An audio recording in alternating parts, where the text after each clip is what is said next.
Ils sont partis dans les couloirs du temps. Alors salut à tous, on se retrouve avec un grand plaisir pour une nouvelle émission avec Messiah. Comment tu vas Messiah? Ça va très bien toi Thomas? Ça va super, alors aujourd'hui vous avez vu dans la miniature, c'est Lex Luger. Yes, le total package. Le total package, je suis très content de faire cette émission parce que Messiah a bossé comme un fou. Et moi c'est un catcheur que je connais très peu, donc tu vas pouvoir m'apprendre plein de choses. Oui. Et donc je pense même aux gens qui nous écoutent, tu vas pouvoir apprendre plein de choses. C'est ça. Vas-y, je te laisse. Ouais, et c'est aussi un catcheur que je n'ai pas spécialement beaucoup connu, vu qu'il a beaucoup catché dans l'époque où moi je regardais pas, ou à la fin. Et quand j'ai appris à le connaître quand j'avais étudié à WCW, que j'ai regardé toute l'époque Nitro, donc là je l'ai bien vu, mais on va dire tout son passage d'avant de la WWF et les débuts à la NWA, je connaissais pas trop, j'avais que des bribes, des trucs que j'avais vus, des anecdotes, des choses comme ça. Donc là je me suis bien replongé, j'ai retracé toute sa carrière. Et ce qui est bien, vous allez voir dans l'émission, c'est que j'ai énormément d'anecdotes de plein de catcheurs sur lui. Ça c'est bien. Parce qu'en fait, les gens ont été énormément vocales sur lui. Ouais, c'est cool ça c'est bien. Ouais. On va pouvoir apprendre plein de choses. Enfin, je dis on parce que je parle aussi de gens qui nous écoutent. Et aussi lui, moi c'est bizarre parce que c'est un catcheur, j'ai l'impression qu'il a disparu. Tu sais, après l'invasion, j'ai l'impression que ça y est, on en a plus jamais entendu parler. Ouais, c'était même pas l'invasion. Donc, Ben c'est ça. Non mais après la fin de la WCW. C'est presque ça. Hein. Et c'est bizarre en fait. C'est pour ça que c'est bizarre. C'est presque ça. Et aussi, c'est qu'en 2007, il aurait eu un gros problème de santé. On y reviendra. Ouais, ça, en fait, il y a un drame à une certaine année. On y viendra aussi. Ensuite, son problème de santé. Et donc, forcément, après, on pouvait plus le voir. Quoi. Ouais, bien sûr. Et puis, on l'a revu là au Hall of Fame. Oui. C'est pour ça qu'on a décidé aussi de faire ce nom-là. Déjà parce que c'est un nom très important. Et qu'il a été réhabilité. Ouais. Et puis, c'est un nom très important de la WCW. Oui. Et de la WWE début des années 90. Oui. L'un des gros ratés. Ah, oui.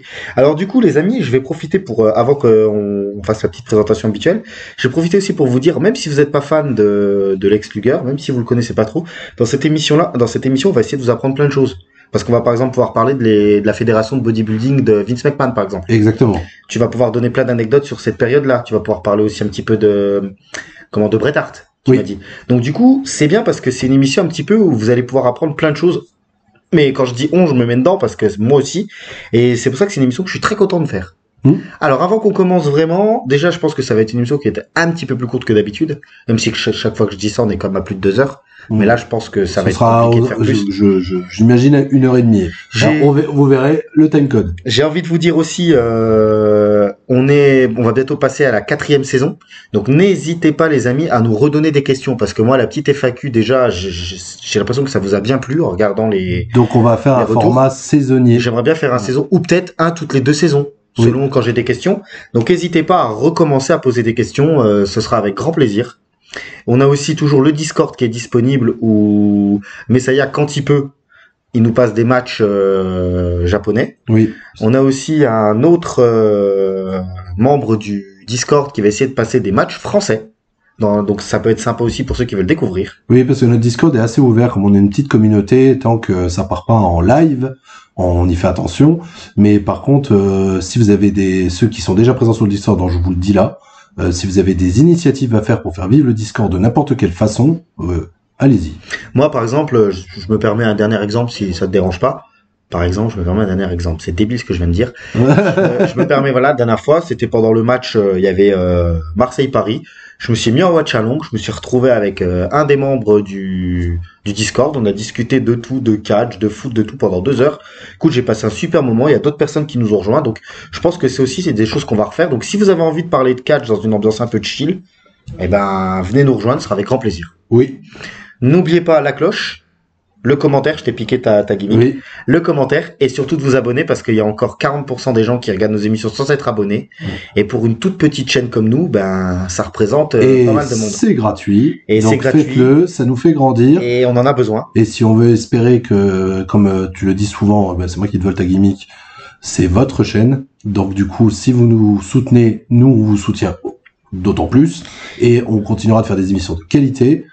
On essaye, tout du moins, et on aimerait bien grossir, et pourquoi pas réussir à faire une chaîne peut-être un peu monétisée, qui nous permettra de mettre un peu plus de moyens. Peut-être pour avoir un peu plus de moyens, mais je me dis aussi, plus il va y avoir de monde, et après on va se lancer dans l'émission, Messiah, c'est juste que je profite comme je m'attends à une émission un peu plus courte. Je voulais vraiment faire une intro un peu plus longue pour vraiment expliquer. Et là, elle dure 3 heures. Et c'est la fin de l'émission. Oh là là. Non, mais du coup, on parlait un petit peu, on voudrait bien faire un petit peu, peut-être de let's play de jeux vidéo, peut-être, si on y arrive, sur des carrières de vieux jeux de PS2. Oui. Et moi, j'aimerais bien faire un petit peu de cinéma en rapport avec les catcheurs. Pas pour remplacer les podcasts d'une heure. En fait, on aimerait vous rajouter des formats supplémentaires. Voilà. En fonction de notre planning et du temps qui nous reste à louer. Et puis un petit peu plus travaillé que ce que j'ai fait avec les WrestleMania. Tu sais, vraiment quelque chose de sympathique. Mais pour ça, il faut que la chaîne continue à grandir. Donc, je compte sur vous, les amis, et on a vraiment envie de faire ça bien. Et pour revenir sur l'idée des let's play, donc j'aimerais bien faire des carrières sur des anciens jeux de catch, si ça vous intéresse. Quand vous verrez cette vidéo, dites-le dans les commentaires si vous voudrez que je le fasse en live. Je pense que les gens, ils ont envie de te voir. Des vidéos que je tourne de mon côté, où je parle dessus. Tu sais, ça revient pas mal, les gens qui disent, on aimerait bien que vous fassiez un live, histoire de voir un petit peu comment ça se passe, de voir un peu le truc. Et bien évidemment, si on fait un live, on fera des rediffusions. Ah, bien sûr, de toute façon, d'office. Mais sinon, je pense que ça peut être sympa de se replonger dans ces époques-là de jeux vidéo, parce que déjà, c'est des rosters qu'on aime beaucoup. Oui. Et aussi parce que, c'est, pour beaucoup de gens qui nous écoutent, c'est leur période. C'est là où ils étaient grands fans, donc ça donne envie, quoi. Donc on va voir, n'hésitez pas à demander, on a toujours dans la tête la préparation des émissions un petit peu plus compliquées, comme l'histoire du catch féminin, l'histoire des territoires, c'est toujours dans un coin de notre tête, donc ne vous inquiétez pas. Et pour ceux qui sont comme moi fans du Japon, on y pense toujours. On n'oublie pas. Voilà, de faire des émissions spéciales Japon, on va y travailler. Comme je dis, on essaye vraiment de se voir une fois par semaine, c'est pas toujours simple, avec le travail, avec la vie de famille, avec tout. Donc c'est compliqué de pouvoir un peu s'éparpiller. C'est pour ça qu'on aimerait bien proposer des émissions où on sera tout seul. Toi pour le let's play, moi peut-être un petit peu pour le cinéma.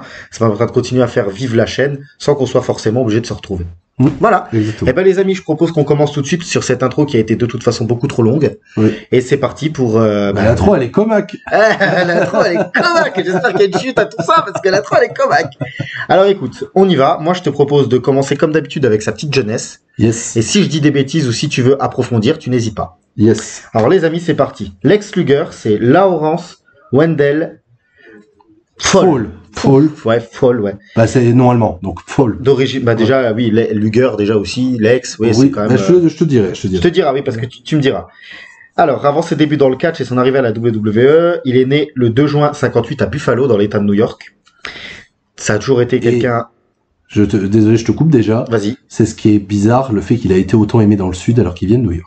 Ouais, mais parce qu'il a commencé sa carrière dans le Sud, peut-être. Oui, c'est ça. Comme Hulk Hogan, c'est le contraire. Hulk Hogan, c'est le contraire. Il Donc, vient du Sud, mais il a commencé dans le Nord. Et voilà. Donc, très sportif. Non. Du mal à imaginer. Non. Il pratique plusieurs disciplines durant sa scolarité, notamment le basket et le football américain. Le football américain, il joue au niveau universitaire, à l'université de Miami.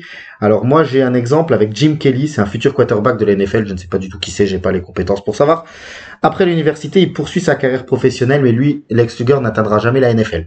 Par contre, il va aller en CFL, c'est la Canadian Football League. Oui, et l'USFL aussi. Ouais, ça je l'ai après. Ah oui, ça. Oui. Et puis il fait un passage en United States Football League dans les années 1980. Je pense que c'est une division un petit peu plus mineure que la NFL en Amérique. La NFL, ouais. Je sais que par contre, la Canadian Football League, les Canadiens sont très chauvins vis-à-vis de leur ligue, et à ce qui paraît, il y a du niveau quand même. Ça vaut pas le niveau de la NFL, mais à ce qui paraît, c'est pas mal du tout. J'en sais pas plus. Il évolue notamment avec les Memphis Showboats en USFL. Passionné par la musculation.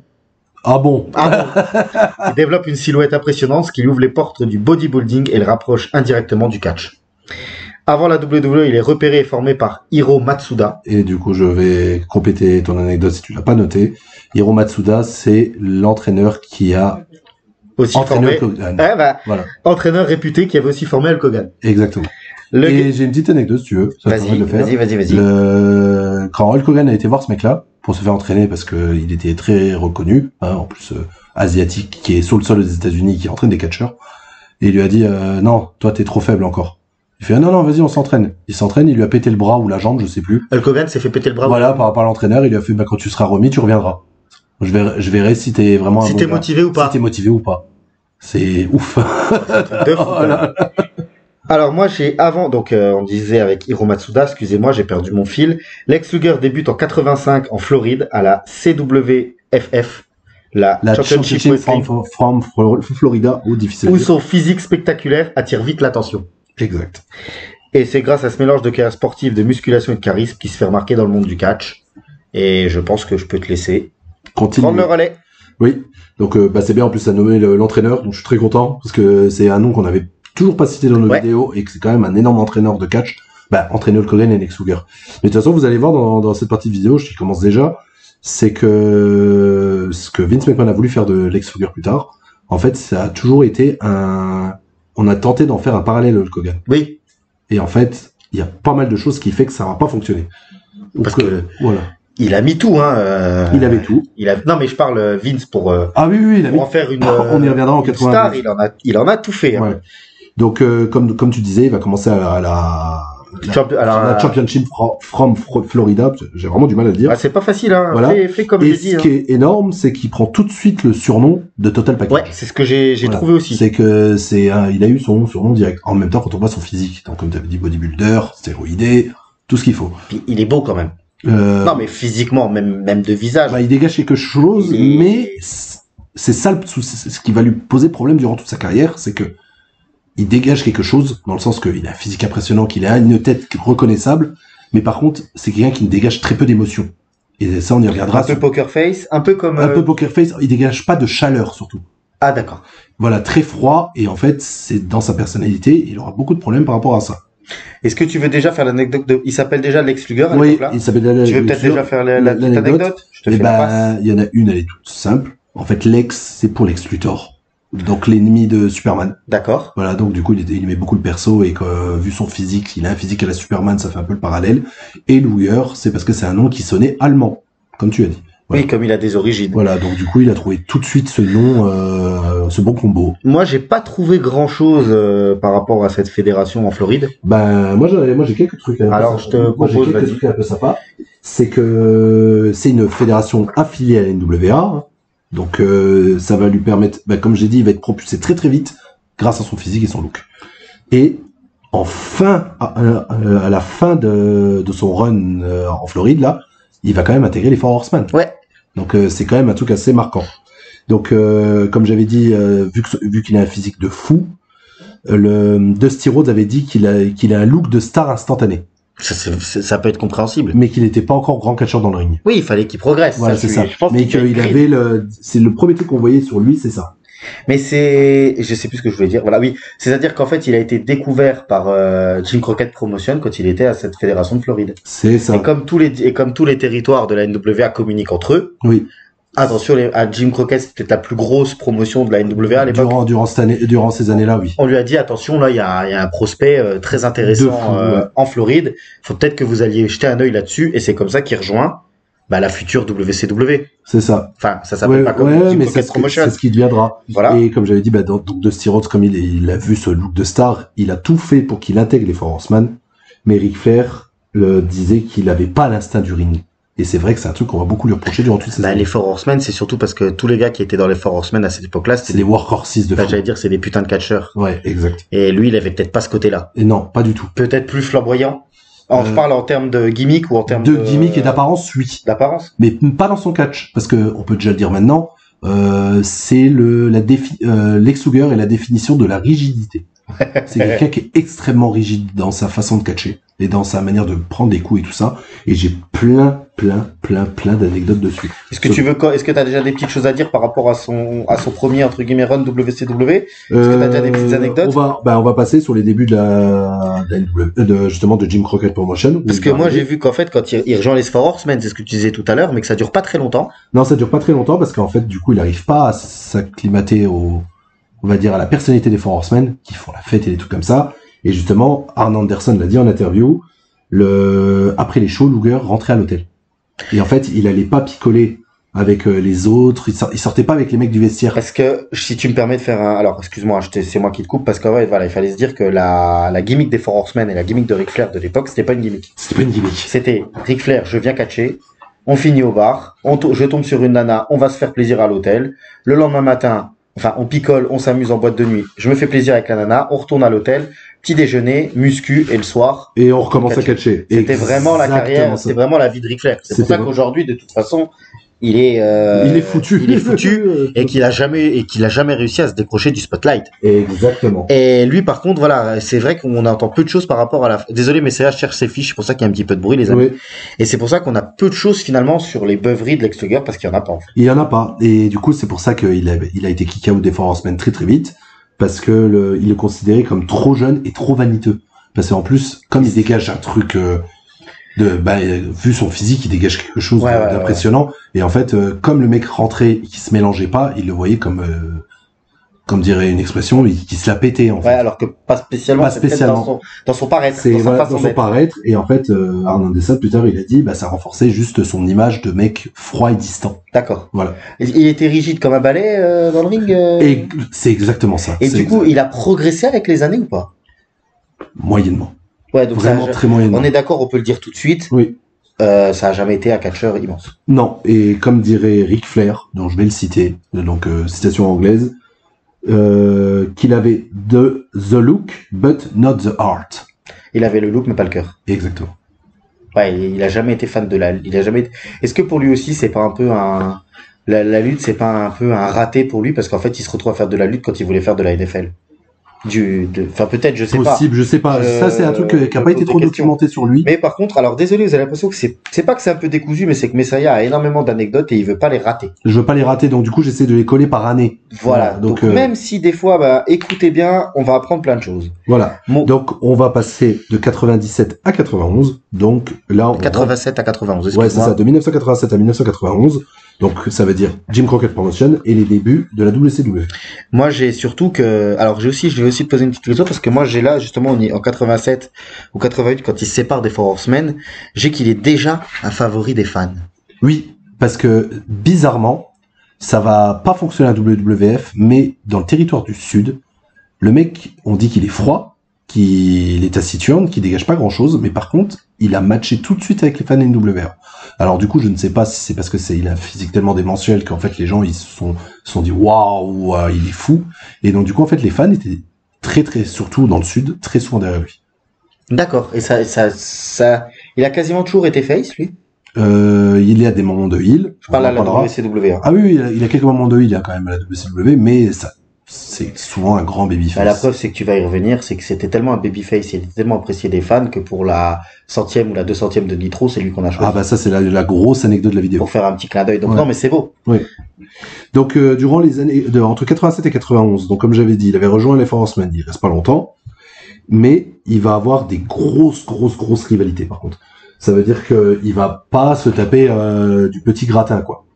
Dans l'année 88, il va être multiple fois champion US déjà. Ouais, ça, je l'ai vu que le titre. Ça veut dire que le gars, ça fait pas longtemps qu'il a commencé le catch. Et on lui donne déjà un titre aussi important que le titre US. Oui, parce que le titre US à l'époque à la NWA, il est très important. C'est quoi? C'est l'équivalent de l'Intercontinental, mais peut-être encore plus? Encore plus. Vraiment, le prestige du titre US à l'époque à la NWA, c'est vraiment juste en dessous du titre de champion mondial, quoi. C'est parce qu'il le défend dans tous les territoires. D'accord. Des États-Unis. Donc forcément, c'est hyper important. Il va affronter du Dusty Rhodes. Il va affronter du Nikita Koloff, qui était quand même un gros nom d'époque, hein. Avec la chapka russe, j'ai déjà vu, ouais. Avec la chapka, hein, c'est ça. Il va avoir pas mal de matchs face à Ric Flair, justement. Ouais. Pour l'amener au championnat mondial. D'accord. Mais il va pas l'avoir. Ouais, ça durant cette période-là, il n'aura pas. Malgré plusieurs tentatives, il échoue dans ses gros matchs pour devenir champion du monde. C'est ça. Et j'ai une grosse anecdote qu'il faut que je vous retrouve, qui est vraiment importante, vraiment marquante. Vraiment marquante, voilà, je l'ai. Donc c'est en 88, c'est lors du Great American Bash, donc l'un des gros pay-per-view.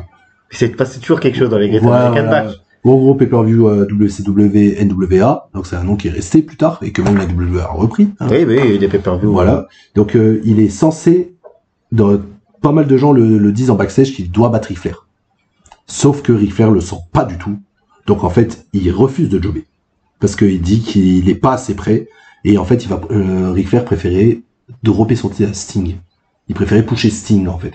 Et, on a oublié de le dire, Lex Luger et Sting font partie des meilleurs amis du monde. Ah bah, j'allais te demander. Ouais. J'allais te demander si à cette époque-là, on a un Sting face à Lex Luger, oui. Et en backstage, ils sont potes. Ils sont déjà potes. Ils se rencontrent dans les gyms, les trucs comme ça. Voilà, c'est en fait après que le Warrior est parti à WWF et faire le Warrior, quoi. parce que de base c'était Sting et Warrior. Ouais, oui, Et en fait, Sting a trouvé un autre partenaire avec un physique démentiel qui est devenu vraiment son ami. Il aimait bien les mecs un peu musclés. Hein. Ouais, bah il était très musclé aussi, Sting. Oui, Sting. Alors, Voilà, donc le surfeur Sting est déjà exceptionnel en termes de muscles, mais si vous pouvez retrouver des photos de Sting avant, oui, quand il faisait partie de Power Team USA. le il nom, claque sa race. avec le Warrior. Avec le Warrior. Les mecs, ils sont énormes. Ah ouais, non mais c'est à côté les Road Warriors font petite fille. Hein. J'exagère limite. Hein. En fait, derrière tu peux cacher Stallone et Schwarzenegger derrière les deux, quoi. Ouais.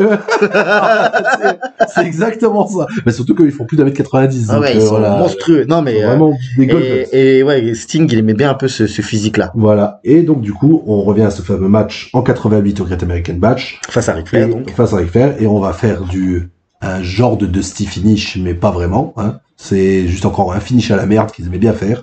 C'est qu'en fait, l'arbitre va arrêter le match parce que Luger saigne. Donc ça finit un match comme ça quand même. Un match qui devait être de ouf attendu. Et puis je suppose que c'est le main event.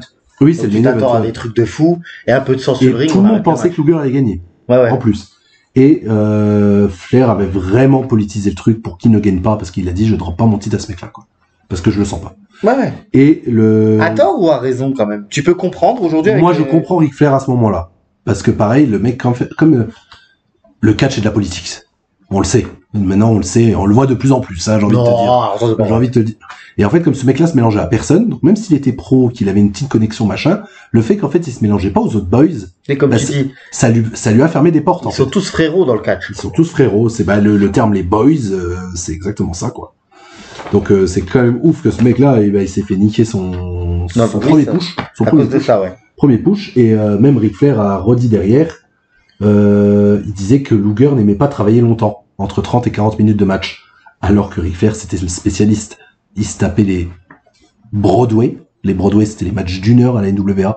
Les excellents matchs face à, comment ça s'appelle, Ricky the Dragon Steamboat, par exemple. Ah ouais, ça, voilà, la trilogie de matchs, c'est des matchs qui font minimum tous 45 minutes. Ouais, d'accord. Voilà, donc, et qu'en fait, Luger, lui, il n'aimait pas, et il l'a dit plus tard, que justement, lui, non, il n'aimait pas bosser aussi longtemps. Donc, il se serait bien entendu dans la clique, lui, Lex Luger, non? Je pense qu'il avait pas la clique, c'était passionné de catch, mine de rien. Ouais, c'est vrai. Voilà, lui, il a été lui, quoi qu'il arrive, il l'avait pas, ça. C'est ça. Et donc, du coup, après, il a quand même réussi à gagner le titre, au bout d'un moment, hein. Ah ouais, il l'a quand même eu le titre. Ah oui, il a quand même réussi à l'avoir, en 91, avant son départ. Ah, moi, j'ai trouvé que justement, il avait toujours raté. Alors, non, bah, c'est bien. Bah, en fait, c'est que Ric Flair, au bout d'un moment, il va partir, hein, vers 92, hein. Vers la WWF.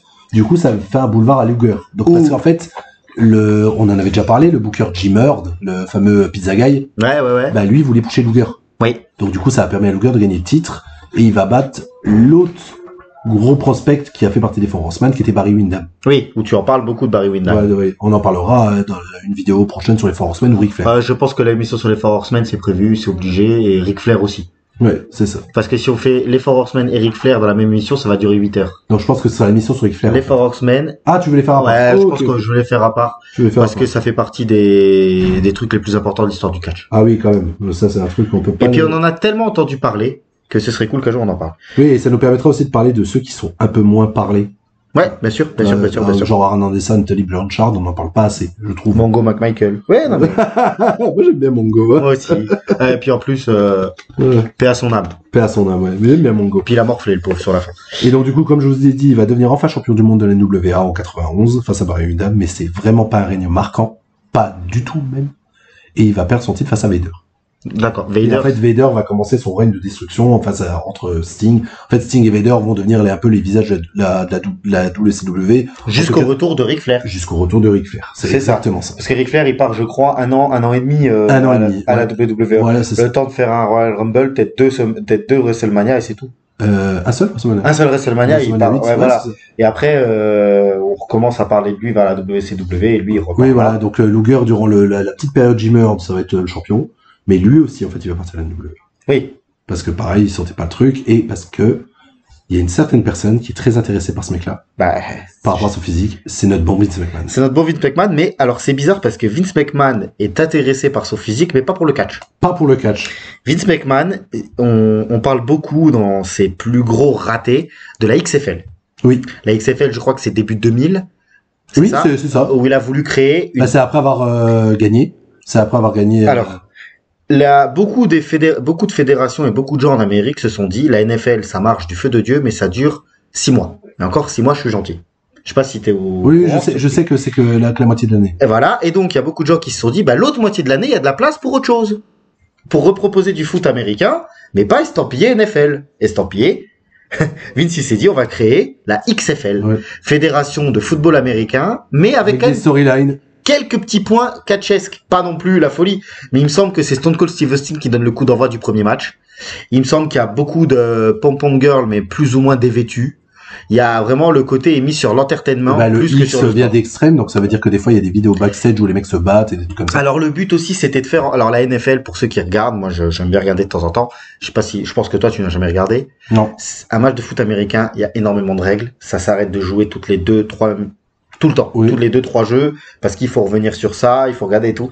Le but de la XFL, c'était d'enlever tout ça. C'est pour ça que c'était extrême. Et c'est pour ça que ça n'a pas marché, parce Un que peu les mecs plus se violent, blessaient, un des peu trucs comme plus, ça. voilà. Et puis, mais Vince, ça lui a coûté du pognon. Et là, Thomas, il a fait un fast-forward de parler de la XFL en 2000, Mais, parce que c'est pas son premier coup d'essai voilà. de tenter de transformer un autre sport ou une autre discipline en WWE. Voilà. Voilà. Sauf que bon, je pense que ça a peut-être coûté un petit peu moins de pognon, ce qu'on va parler maintenant. Oui, parce que la XFL, ça coûtait il énormément fallait des d'argent. joueurs, c'est Et le pire, c'est que elle existe aujourd'hui. Oui, mais Et c'est The Rock. ouais, c'est The Rock qui a repris, mais je sais pas si elle a vraiment perduré parce qu'il y avait eu le Covid.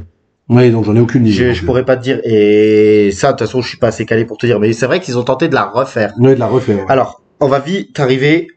On voilà. revient en 92. On revient en 92. Donc Vince, il a eu la XFL début des années 2000, mais début des années 90, il a voulu créer une fédération de bodybuilding. Oui, la WBF. World Bodybuilding Federation. C'est pas fait chier. Ah bah. Et son but, c'était de proposer. Heureusement qu'il n'avait pas rencontré Gordon Ramsay à cette période, parce que sinon il nous aurait fait cauchemar à WWF. Ouais, cochon. Il nous aurait fait de la cuisine en version catch. Ah, mais il aurait tout, avec des stories. Oui, mais il aurait fait la même. Ou Camping Paradis avec les mecs qui se tapent en fond pour avoir le meilleur bagalo. Bref. Donc 90-91, Vince McMahon il décide de créer cette fédération de bodybuilding, excusez-moi. Son but c'est d'appliquer le même style de spectacle et de mise en scène au monde du catch avec le bodybuilding. Donc c'est donner des gimmicks aux bodybuilders. Mais ce que je comprends pas comment tu peux faire vendre ça, bah quoique ça ressemblera à de la télé-réalité en vrai. Ouais, où le but c'est qu'en fait je pense que ça aurait été, t'aurais filmé backstage, les mecs qui s'engueulent, les mecs qui se tapent Oui, c'est ça, mais de la télé-réalité. Tu m'as piqué mon mascara. Ouais, enfin, moi, ouais. je sais pas trop comment ça aurait pu, mais bref, je sais pas. Peut-être qu'il aurait été l'inventeur de la télé-réalité avant la télé-réalité. tu vois. Peut-être, ouais, bah oui. Et donc, à ce moment-là, Luger était encore une star de la WCW, mais il est approché par Vince. En 92, il signe avec la WBF, non pas comme compétiteur, mais comme figure emblématique. C'était Oui, un peu l'égérie du truc. l'égérie pour présenter, pour un peu tout. Il a annoncé comme le total package du bodybuilding. Un visage médiatique censé attirer le public catch vers un nouveau, vers ça, quoi. Le but, c'était que les gens, quand il n'y a pas la WWE, tu zappes vers la fédération de bodybuilding. Et surtout que Luger, mine de rien, c'est un nom. En fait, il était quand même connu à la WCW, donc ça veut dire que les mecs qui sont fans de catch, qui tombent sur la WWF, ils font, c'est Lex Luger. Donc, et ensuite, ça, par effet boule de neige, ça aura attiré les gens, quoi. Surtout que le but de ça aurait été vraiment que Lex Luger soit là alors ça, je suppute, mais c'est un peu ce que j'ai trouvé. Il soit là à toutes les émissions pour présenter, pour aussi expliquer un peu, tu vois, comment ça se passe, les secrets un petit peu du bodybuilding finalement. Le problème, c'est que Lex Luger, il a pas de bol, il a un accident de moto qui lui cause une grave blessure au bras. Et ce qui fait que, du coup, il pourra jamais concourir à la WBF. Oui. Il est bloqué, il pourra jamais faire du bodybuilding là-haut.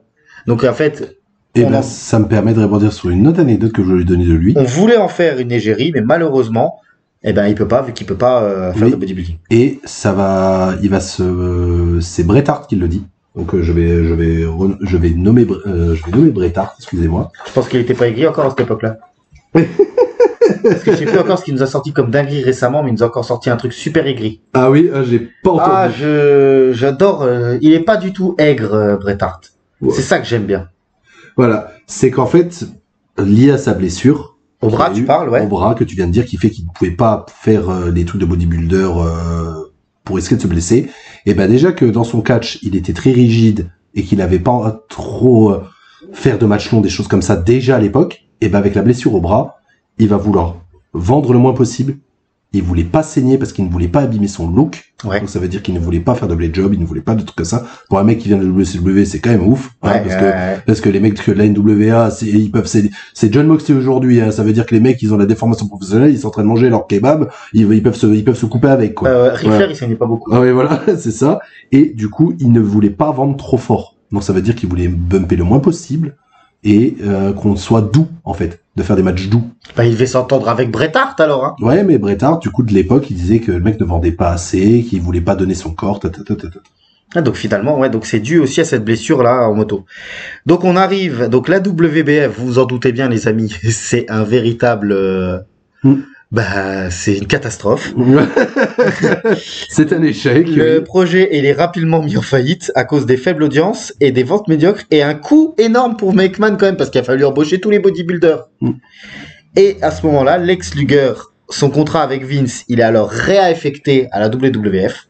Tant pis pour la WBF, on annule. C'est ainsi qu'il débute officiellement en 93.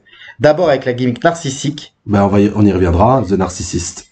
Et puis le Lex Express. On y viendra aussi. Mais la WBF, c'est vraiment un truc de fou que Vince, il pensait que ça allait marcher, quoi. Oui. Ouais, bah oui, mais bon, il a eu très peu d'échecs quand on regarde Vince McMahon, mais en général, c'est quand il a voulu toucher en dehors du. Quand il a voulu sortir du catch, ça a été une catastrophe. C'est ça, quand il a voulu Parce sortir que de la quand il a WWF, voulu ouais. faire des films au cinéma, ça a été une catastrophe aussi. Ça a été nul aussi. Sauf pour Kane. Non, mais c'est vrai, où, là, les gens qui sont un petit peu fans de cinéma ou qui aiment bien le cinéma, tout le monde te dira que Sino Evil, c'est le meilleur film WW Studio et c'est un bon film d'horreur, quoi. C'est un bon film, Mais les restes, c'est pas un banger absolu. Non, mais je veux dire, quand tu te tapes le chaperon avec Triple H, t'as l'impression que Sino Evil, c'est Hamlet. Tu vois, voilà. Mais ça y est, ce que je te propose, c'est qu'avant qu'on se lance dans De faire une cette petite pause. partie WWE, c'est qu'on fasse une petite pause. Les amis, j'espère que c'est pas trop décousu. On essaie de donner plein d'infos. On essaie vraiment de faire en sorte que vous sachiez le plus de choses. Donc, Ce sera un peu plus structuré à partir de maintenant. Voilà. Parce que j'aurai les anecdotes en fonction de ses adversaires, donc Voilà. ce sera plus simple. Et puis là maintenant, moi j'ai plus fait de recherche. Comme là après on arrive sur ta partie à toi. Moi je t'avais dit que je cherchais pour la WBF, un petit peu pour sa jeunesse. Là maintenant c'est vraiment, ça va être ton focus à toi. Mais je pense que cette première demi-heure, même si elle peut paraître décousue, elle est quand même très intéressante pour apprendre des choses. Yes. Alors mais ça y est, on reprend notre petite pause. Oui. Là maintenant ça va être un peu plus structuré. On va se lancer dans sa première gimmick à la WWE. Ouais, qui va pas durer hyper longtemps, c'est, comme tu as dit, le narcissiste. Ouais. Donc la gimmick du narcissique, c'est exactement le nom. Hein. Oui, c'est difficile d'expliquer le narcissisme autrement qu'en expliquant ce que c'est le narcissisme. C'est ça, c'est qu'en fait un mec qui s'aime beaucoup trop, il arrive en tant que heel au Rumble 93, et en fait il se la pète grave, il vient avec des miroirs, avec un gros miroir, donc il se mate durant son entrée et tout, qui fait des énormes pauses plastiques parce que avec son corps démentiel. Il y a vraiment rien d'important, à part à WrestleMania 9, où il va affronter Mr. Perfect. Donc le narcissique contre Monsieur Parfait. Donc ça, c'est sa première gimmick après la WBF, c'est ça. C'est ça. Et donc du coup, son entrée est cool quand même à WrestleMania 9. Déjà, à WrestleMania 9, je trouve ça pour un show en plein air, je le trouve très beau, mais c'est un Mania pas bon. C'est ça qui est dommage, c'est que parce que les entrées sont cool, ils sont au César Palace, donc César Casino Palace, donc ça doit être beau quand même. C'est hyper stylé. Les entrées sont ouf, mais par contre, il y a rien qui va dans ce show. Vraiment, il y a, c'est quoi, c'est Martel ou Tatanka? Il y a Tatanka Shawn Michaels, je crois, qui est à peu près correct. Le Luger. Ouais, c'est 93, ça? Ouais, c'est 93. Le Luger Perfect est pas si mauvais, hein, on va dire, mais c'est pas ouf, hein. Je pense que c'est un match de 8 ou 9 minutes. Et Luger gagne en trichant, en gagnant les pieds dans les cordes. Et en fait, c'est le Mania où les gens, déjà qu'ils en avaient déjà marre de Hulk Hogan, et ben là, ils avaient qu'une envie, c'était de le buter. Oui, c'est quand il pique le titre à la fin. Oui, c'est ça. C'est qu'en fait, il y a Yokozuna contre Bret Hart en main event. Yokozuna bat Bret Hart, donc il récupère le titre, il devient champion.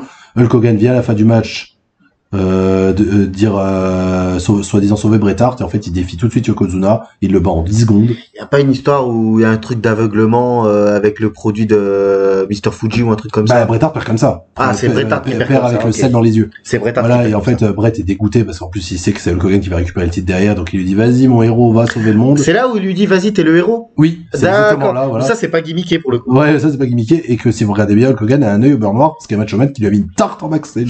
C'est vrai. Voilà. Alors je sais pas si c'est vrai ou pas, mais c'est ce qui se dit quoi. Voilà, c'est que Macho J'aime Man bien il a quand le plat de cul. C'est toujours bien quand Hogan, il en prend une petite en pleine Ouais, gueule. c'est ça, et il devient champion à la fin, et donc du coup c'est un manière qui finit où les gens en fait sont dégoûtés, ils ont pas envie de voir Hogan champion quoi. Et quand je sais pas si tu l'as dit, j'ai pas fait attention, mais on est d'accord que là, il est heel, Lex Luger. Il est, ouais, Ok. c'est ça. Et ah oui, autre truc dans ce WrestleMania là qui est marquant, c'est la seule victoire de l'Undertaker à WrestleMania par disqualification. Face au géant Gonzalez qui utilise du chloroforme pour coucher le Taker. Oui, enfin, non, c'est le Taker qui utilise du chloroforme pour coucher. Non, bah non, pour qu'il gagne. Ah, en C'est fait, le l'autre qui se- géant veut coucher le Taker avec du chloroforme, et du coup, le géant se fait disqualifier. C'est ça. C'est nul à chier. C'est de la merde. Surtout pour perdre derrière à SummerSlam, donc vous pouviez le faire perdre à manière. Le géant, bah oui. Voilà. Mais bon, à cette époque-là, ils avaient pas encore l'idée de faire de l'Undertaker une streak Voilà, oui, c'est qui ça. aurait dû être cassée par Mark Mais Henry, par du quelqu'un. chloroforme, quoi. Ce mania, comme j'ai dit, il y a rien qui va, en fait. Ils ont eu tellement plus d'imagination plus tard avec Kurt Angle et le fusil ou machin. Mais là, du chloroforme, c'est à chier. Ça a chier. Et c'est parce que c'était Taker à l'époque, il était en rivalité avec Harvey Whippleman. Oui, qui lui ramenait le tous les manager mots. qui lui ramenait tous les gars. Mais ce que je te propose, si tu me permets, c'est qu'on revienne sur Lex parce que je suis pressé par contre de la faire cette émission sur le Taker. Il y aura beaucoup de choses à dire, ouais. Donc, Pas autant que sur on va ça. dire tout de suite après. En fait, Vince McMahon, il est amoureux de Lex Luger, au niveau de son physique. Et qu'en plus, il l'avait embauché et tout ça, qu'il fallait bien le payer. Et en fait, Hogan, dans l'année, va partir. Et en fait, il veut remplacer Hogan. Et en fait, il s'est dit, bah, c'est bon, je l'ai. Oui, le remplaçant d'Hogan, il est là. Voilà, j'ai un mec tout musclé, il est blond, il est charismatique. Il est moins con que le Warrior. Il est moins con que le Warrior. J'ai le total package. Voilà, bah, c'est le total package. Eh, c'est- Et donc, du coup, en juillet 93, ils vont faire un énorme événement parce que le champion de l'époque, c'est Yokozuna. Parce que Yokozuna va récupérer son titre face à Hulk Hogan avant le départ de Hogan. Hogan qui part à la Voilà, WWE, donc du coup, on a à un la énorme WCW. méchant monstre heel, parce que comme il pouvait plus... C'est ça qui est bizarre, c'est que de base, il y avait eu le procès des stéroïdes, il pouvait plus mettre de mecs musclés dans le main event, il va mettre Lex Luger. Mais en fait, Lex Luger pouvait s'en servir en se disant, ah, il est bodybuilder, en fait. Oui, Voilà. pas Voilà, c'est ça. moi. Voilà, il est du- bodybuilder. En fait, il avait l'excuse, Et quoi. puis de toute façon, Vince, les mecs balèzes musclés, il a toujours bien aimé. C'est ça. Et donc, du coup, il va tout mettre derrière. Il va en faire un président des États-Unis. Parce qu'il va créer le Lex Express.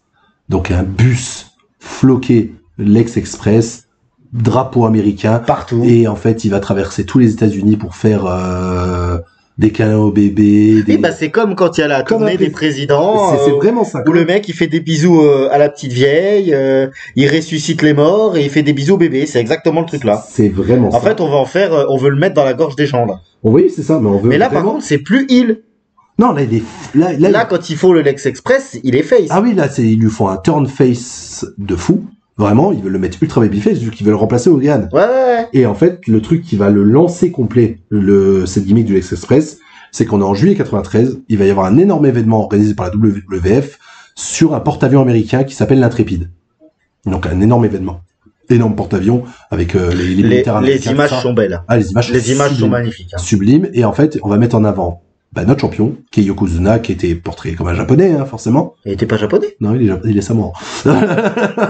bah Bloodline, c'est plus longtemps. On fait le petit point. Vous imaginez un japonais sur un porte-avions américain. Oui, si on pense à Pearl Harbor, tout ça, c'est marquant. Bah c'est ça. Donc du coup, en fait, C'est très bien ça. Mr. Fuji prend le micro et il dit de toute façon, il y a aucun de ces Yankees qui peut battre notre champion. On organise un Body Slam Challenge, donc du coup, venez les Marines. Il y en a aucun qui arrivera à coucher Yokozuna. En même temps, vu le physique de Yokozuna. Donc, ils font pas mal de faux trucs, où ils font venir des militaires pour essayer de coucher Yokozuna, il n'y en a aucun qui arrive à le porter. Hein. Est-ce qu'ils ont pas fait ça un petit peu aussi, ce body slam là, pour un petit peu faire oublier le body slam de Hogan sur André? Ben, non, c'est plus pour faire un hommage, vu qu'ils veulent en faire un nouveau Hogan. Ok. Je pense que c'est plus dans ce sens-là, moi. C'est dans le sens de faire un rappel. Il y a Vous avez vu, Hogan- lui, il a body slamé André, lui va body il slammer. slamait Yokozuna, et là, d'un coup, hélicoptère qui arrive par-dessus le porte-avions, donc du coup, ça fait, comme tu dis, des images sublimissimes. Lex Luger descend de l'hélicoptère. Tu as oublié de dire en plus que c'est Macho Man qui présente ça au micro. Oui, c'est Macho Man qui présente Lex Macho Luger. Man qui a les trucs américains au poignet, tout est fait pour vraiment. Ah bah il a un peu le design d'Apollo Creed dans Rocky. Alors tu me l'enlèves. Avec le gros chapeau américain. Tu me l'enlèves. C'est exactement ça. C'est ce que j'allais dire. Voilà. Donc du coup, il arrive et en fait, il dit moi je le défie. Et en fait, il arrive à bodyslammer Yokozuna. Alors là, les gens. Énorme pop chez les Américains. La pop, elle devait être comme des dingues. Voilà. On a battu le japonais. C'est ça. Donc du coup, Yokozuna part la queue entre les jambes du porte-avions. Énorme célébration avec Lex Luger. Ouais, là pour le. Voilà. Là, par contre, l'idée elle est bonne quand même. Ah, l'idée est énorme. C'est quand que ça a merdé? En fait, déjà il va y avoir le booking et j'ai pas mal d'anecdotes là-dessus. C'est que je reviens sur ce que j'avais dit en début de vidéo. C'est que Lex Luger, en fait, on va citer Bret Hart. Il avait le look, mais aucune connexion émotionnelle. Ça veut dire qu'en fait, il était tellement, comme dans son catch, rigide et mécanique, il n'était pas chaleureux. Et en fait, pour le public... Les gens n'arrivaient pas à s'accrocher à lui. Il arrivait à attacher au public de la NWA par rapport à son physique, même s'il n'était pas spécialement bon catcheur, mais en fait, les mecs voyaient qu'il était serious business. Donc du coup, ça devait coller. Je suppute, hein, les amis. Il a jamais trop craché sur le catch, quand même, lui. Non, en plus, il crachait pas sur le catch et tout, il était très pro. Et en fait, du coup, à la NWA, ça marchait. Donc le public s'attachait à lui parce qu'en fait, le gars, il venait serious business. Mais la NWA, c'est avec que le Hogan prend tes vitamines. Exactement. C'est pas le même produit. C'est ça. Et en fait, du coup, comme je cite Bret Hart encore, en fait, il avait pas de chaleur. Il dégageait pas de... Il était trop mécanique avec les fans. Donc même quand ils ont fait le Lex Express, donc juste après, c'est là où il a commencé à faire sa tournée avec son camion, c'est qu'en fait, on le voit dans les photos, tenir les enfants, faire des câlins aux gens. Oui, tu as parlé du Lex Express avant, mais la tournée, c'est après ça. C'est ça, c'est exactement ça. Et en fait, on le voit et qu'en fait, on le sent pas à l'aise. Et en fait, même les fans, en fait, ils se rendaient compte que le mec était robotique. Ouais, il prend le bébé, il le lâche par terre. Ouais, c'est pas ça, mais pas loin. En fait. Ouais, c'est pas son truc. C'est pas son truc. C'est ça, et ça revient à ce que encore une fois, ce que je disais en début de vidéo, c'est que il ne se mélangeait pas aux gens. Il était très taciturne, très froid aux yeux des autres. Sting a dit comme quoi il était pas froid, mais réservé. Mais tous les autres catcheurs disent qu'il était froid. Ça veut dire que vraiment, il finissait ses shows. Comme dirait Kevin Nash, voilà, comme je dis, j'ai énormément d'anecdotes et de commentaires de alors ça me fait rigoler quand tu dis que ce que tu... Alors là, il me l'a dit tout à l'heure en off, c'est rigolo de se dire que c'est Kevin Nash qui va dire ça. Donc du coup, je reprends ma note pour pas foirer la citation, comme ça. Pendant qu'il prend sa note, les amis, vous vous abonnez, hein, parce qu'on veut les 400 abonnés. Oui. Voilà. Donc Kevin Nash disait qu'il respectait Luger, mais qu'il était trop sérieux et trop businessman. Donc vraiment... on va dire un peu le Brock de maintenant. Bon, le côté sérieux, je sais que avec Kevin Nash, je peux comprendre. Kevin Nash qui est dans le vestiaire était très oui, bah voilà, c'est ça, sympa, pour lui, il rigolait avec tout le monde. Et le côté businessman, alors que il a toujours pensé qu'au pognon, Kevin Nash. Non. Donc du coup, de dire trop businessman, c'est vraiment que Luger, il avait un tête à niveau au-dessus. Pour Kevin Nash, Luger, il venait prendre son chèque et il repartait. Voilà, c'est ça. Donc un peu comme le Brock Lesnar aujourd'hui. Ouais. Voilà. Et donc je vais vraiment... Parce que Brock Lesnar aussi, tu dis ça, mais là... Les trucs avec les fans, il fait rien, Brock Lesnar. Bah oui, justement, Brock Lesnar, lui, les fans, ils s'en branlent, hein. Il vient prendre son chèque et c'est une star, et bah ça. Hein. Ouais, c'est vrai, ouais. Voilà, c'est un peu le même principe. Et du coup, je cite Nash, Lex venait pour faire son match, encaisser son chèque et partir. Ce n'était pas un passionné comme Flair ou un showman comme Hogan. Oui, mais ce qui est vrai. C'est vrai. C'est vrai. Voilà, en fait, par rapport à ce qu'il dégageait, bah ça a vraiment pas aidé. Et en plus... Vince a tout mis pour faire le Lex Express. Vraiment a tout mis pour faire cette gimmick et en faire un nouveau Hogan. Ah, ça a dû coûter du pognon, Du pognon, il voulait vraiment que ça marche. Et en fait, il va y avoir plein de couacs, comme tu me demandais. Donc déjà, Luger déjà de lui-même, il avait du mal à encaisser cette gimmick. Parce qu'il avait beau avoir un énorme ego. Trop de monde, je pense. Insécurité. C'est exactement ça. En fait, il avait de l'insécurité en lui. Et en fait, du coup, il avait du mal à communiquer. Et c'est pour ça que les fans disaient qu'il était trop mécanique. Il a toujours le stress de dire il peut se passer quelque chose. C'est ça, en fait. Il voulait pas être spécialement proche des gens comme ça. Et énormément ça n'a pas dû aider ça, parce que ça va aux oreilles de McMahon, hein. C'est que la moitié du vestiaire, voire les 3/4 du vestiaire se foutaient de sa gueule. Sur cette gimmick, tu vas faire le président, tu vas aller embrasser les bébés, machin. Et en fait, tout le monde se foutait de sa gueule. Donc ça a vraiment pas aidé. Ouais, c'est dommage parce que le début est super et après c'est parti en cacahuète, quoi. C'est ça. Et qu'en fait lui, il avait un ego, il développait son physique, il était très concentré sur son physique, mais en fait du coup il communiquait pas d'émotion. Et en fait c'est ça qui va desservir cette gimmick, c'est que ça veut dire qu'on a le bon gars au niveau physique pour faire ça. Ah oui, le gars oui. Mais que le gars dans sa tête ça passera pas. On va continuer justement l'histoire. Ça dure longtemps, l'Ex-Express? Ça va aller jusqu'à WrestleMania 10, mine de rien. Donc on est juillet, ça va aller jusqu'en 94. Ah ouais, presque un an, entre guillemets. Presque. 6 mois. Bah, juillet, WrestleMania en avril. Ouais, mars, je crois que c'était mars à l'époque. Ouais, bah ça fait 3 et 6, ça fait presque 9 mois. Voilà, c'est ça. Donc, enfin ça dure longtemps. Ça dure longtemps. Donc, comme on a dit, en plus le public, ça marchait pas. Ils vont faire un angle, c'est vraiment McMahon dans son idée, c'était que Luger devienne champion et qu'il batte Yokozuna à Mania. En fait, c'était vraiment le fil rouge, c'était vraiment ça. Donc il a tenté de le faire, ça marchait pas spécialement. Les gens, parce qu'il arrive, s'accrochaient pas. Et en fait, le public s'accrochait à un autre catcheur qu'on a déjà parlé dans cette vidéo, Bret Hart. Voilà, c'est en fait les gens voulaient déjà Bret Hart. Donc au Rumble, ils vont faire un angle très intéressant et qu'ils ont bien réussi alors que c'était fait exprès. Autant John Cena et Batista, ils ont pas fait exprès, c'était parfait. Eux, c'était prévu, ils ont réussi. Alors explique. C'est les deux vont être en finale du Rumble. Ça va être les deux derniers du Rumble et ils vont s'éliminer en même temps. Mais vraiment en même temps. Oui, vraiment en même temps. Par contre, c'est kayfabe, c'était prévu. Ouais, c'était prévu, ouais. Et en fait... Comme le genou de Vince. Et là, comparé en 2005 où justement il a restart le match, machin, pour que ça recommence parce que c'était pas prévu. Là, comme c'était prévu, c'est qu'à la fin, c'est les deux rentrent dans le ring, il y a un arbitre qui lève les bras. Ah oui, il y a un arbitre, c'est ça. L'arbitre lève les bras de Bret. Et t'as l'arbitre qui lève ouais, c'est bien fait. Baisse le bras, il lève le bras de Luger. J'aime bien ça. Ouais, moi c'est vraiment bien fait, je trouve. Ouais. Vraiment bien fait. Chaque arbitre, il a son vainqueur. Il a son vainqueur, et ben en fait, ils vont les faire co-winner du Rumble. Et c'est pour ça que ils vont on va arriver à WrestleMania 10, c'est qu'en fait, comme les deux ont gagné le Rumble, les deux ont le droit à un match face à Yokozuna. Ok, ils ont pas transformé ça en triple threat. Ils ont pas transformé ça en triple threat, donc ça veut dire que... Putain, c'est bien, l'idée est pas mal. Ouais, l'idée est pas mal. Je sais plus comment ils ont décidé de qui affronte qui le premier. Ouais. Je sais plus. Mais du coup, dans le show, ce sera d'abord Lex Luger qui affrontera Yokozuna, et le vainqueur des deux affrontera Bret Hart. Si vous le savez, les amis, vous le mettez en commentaire. Je veux bien, parce que je l'ai pas trouvé. Du coup, je me suis pas retapé les héros pour savoir. Donc, juste comme j'ai parlé en même temps, je sais pas si vous avez entendu ce que Messiah a dit. Donc, le premier match, c'est Luger face à Yokozuna. Yes. Et le vainqueur de ce match-là affronte Bret Hart. C'est ça. Bret Hart, en fait, il est tranquille. Non, parce que Bret Hart, il va affronter son frère en main opener du show, je te rappelle. Ouais. Parce que derrière, il est en micmac avec son frère qui le trahit et qu'on a plein le cul de lui et qui le défie à un match à Mania. Et c'est ce qui va raconter l'histoire entre Bret et Owen. Et puis l'un des moins bons openers de l'histoire du catch. le meilleur, je pense. Hein, maintenant. Hein. Ouais, t'avais parlé d'un opener à SummerSlam avec Kurt Angle et Rey Mysterio, mais si on parle de WrestleMania, je pense que pour moi c'est le meilleur. Objectivement, c'est le meilleur. Ah oui, donc du coup en fait, oui d'accord, c'est parce que Bret affronte son frère que Luger du coup affronte Yokozuna en premier. Et après, voilà. Ok. Donc on va arriver à WrestleMania 10 et là, par contre, j'en ai des petites anecdotes, les amis.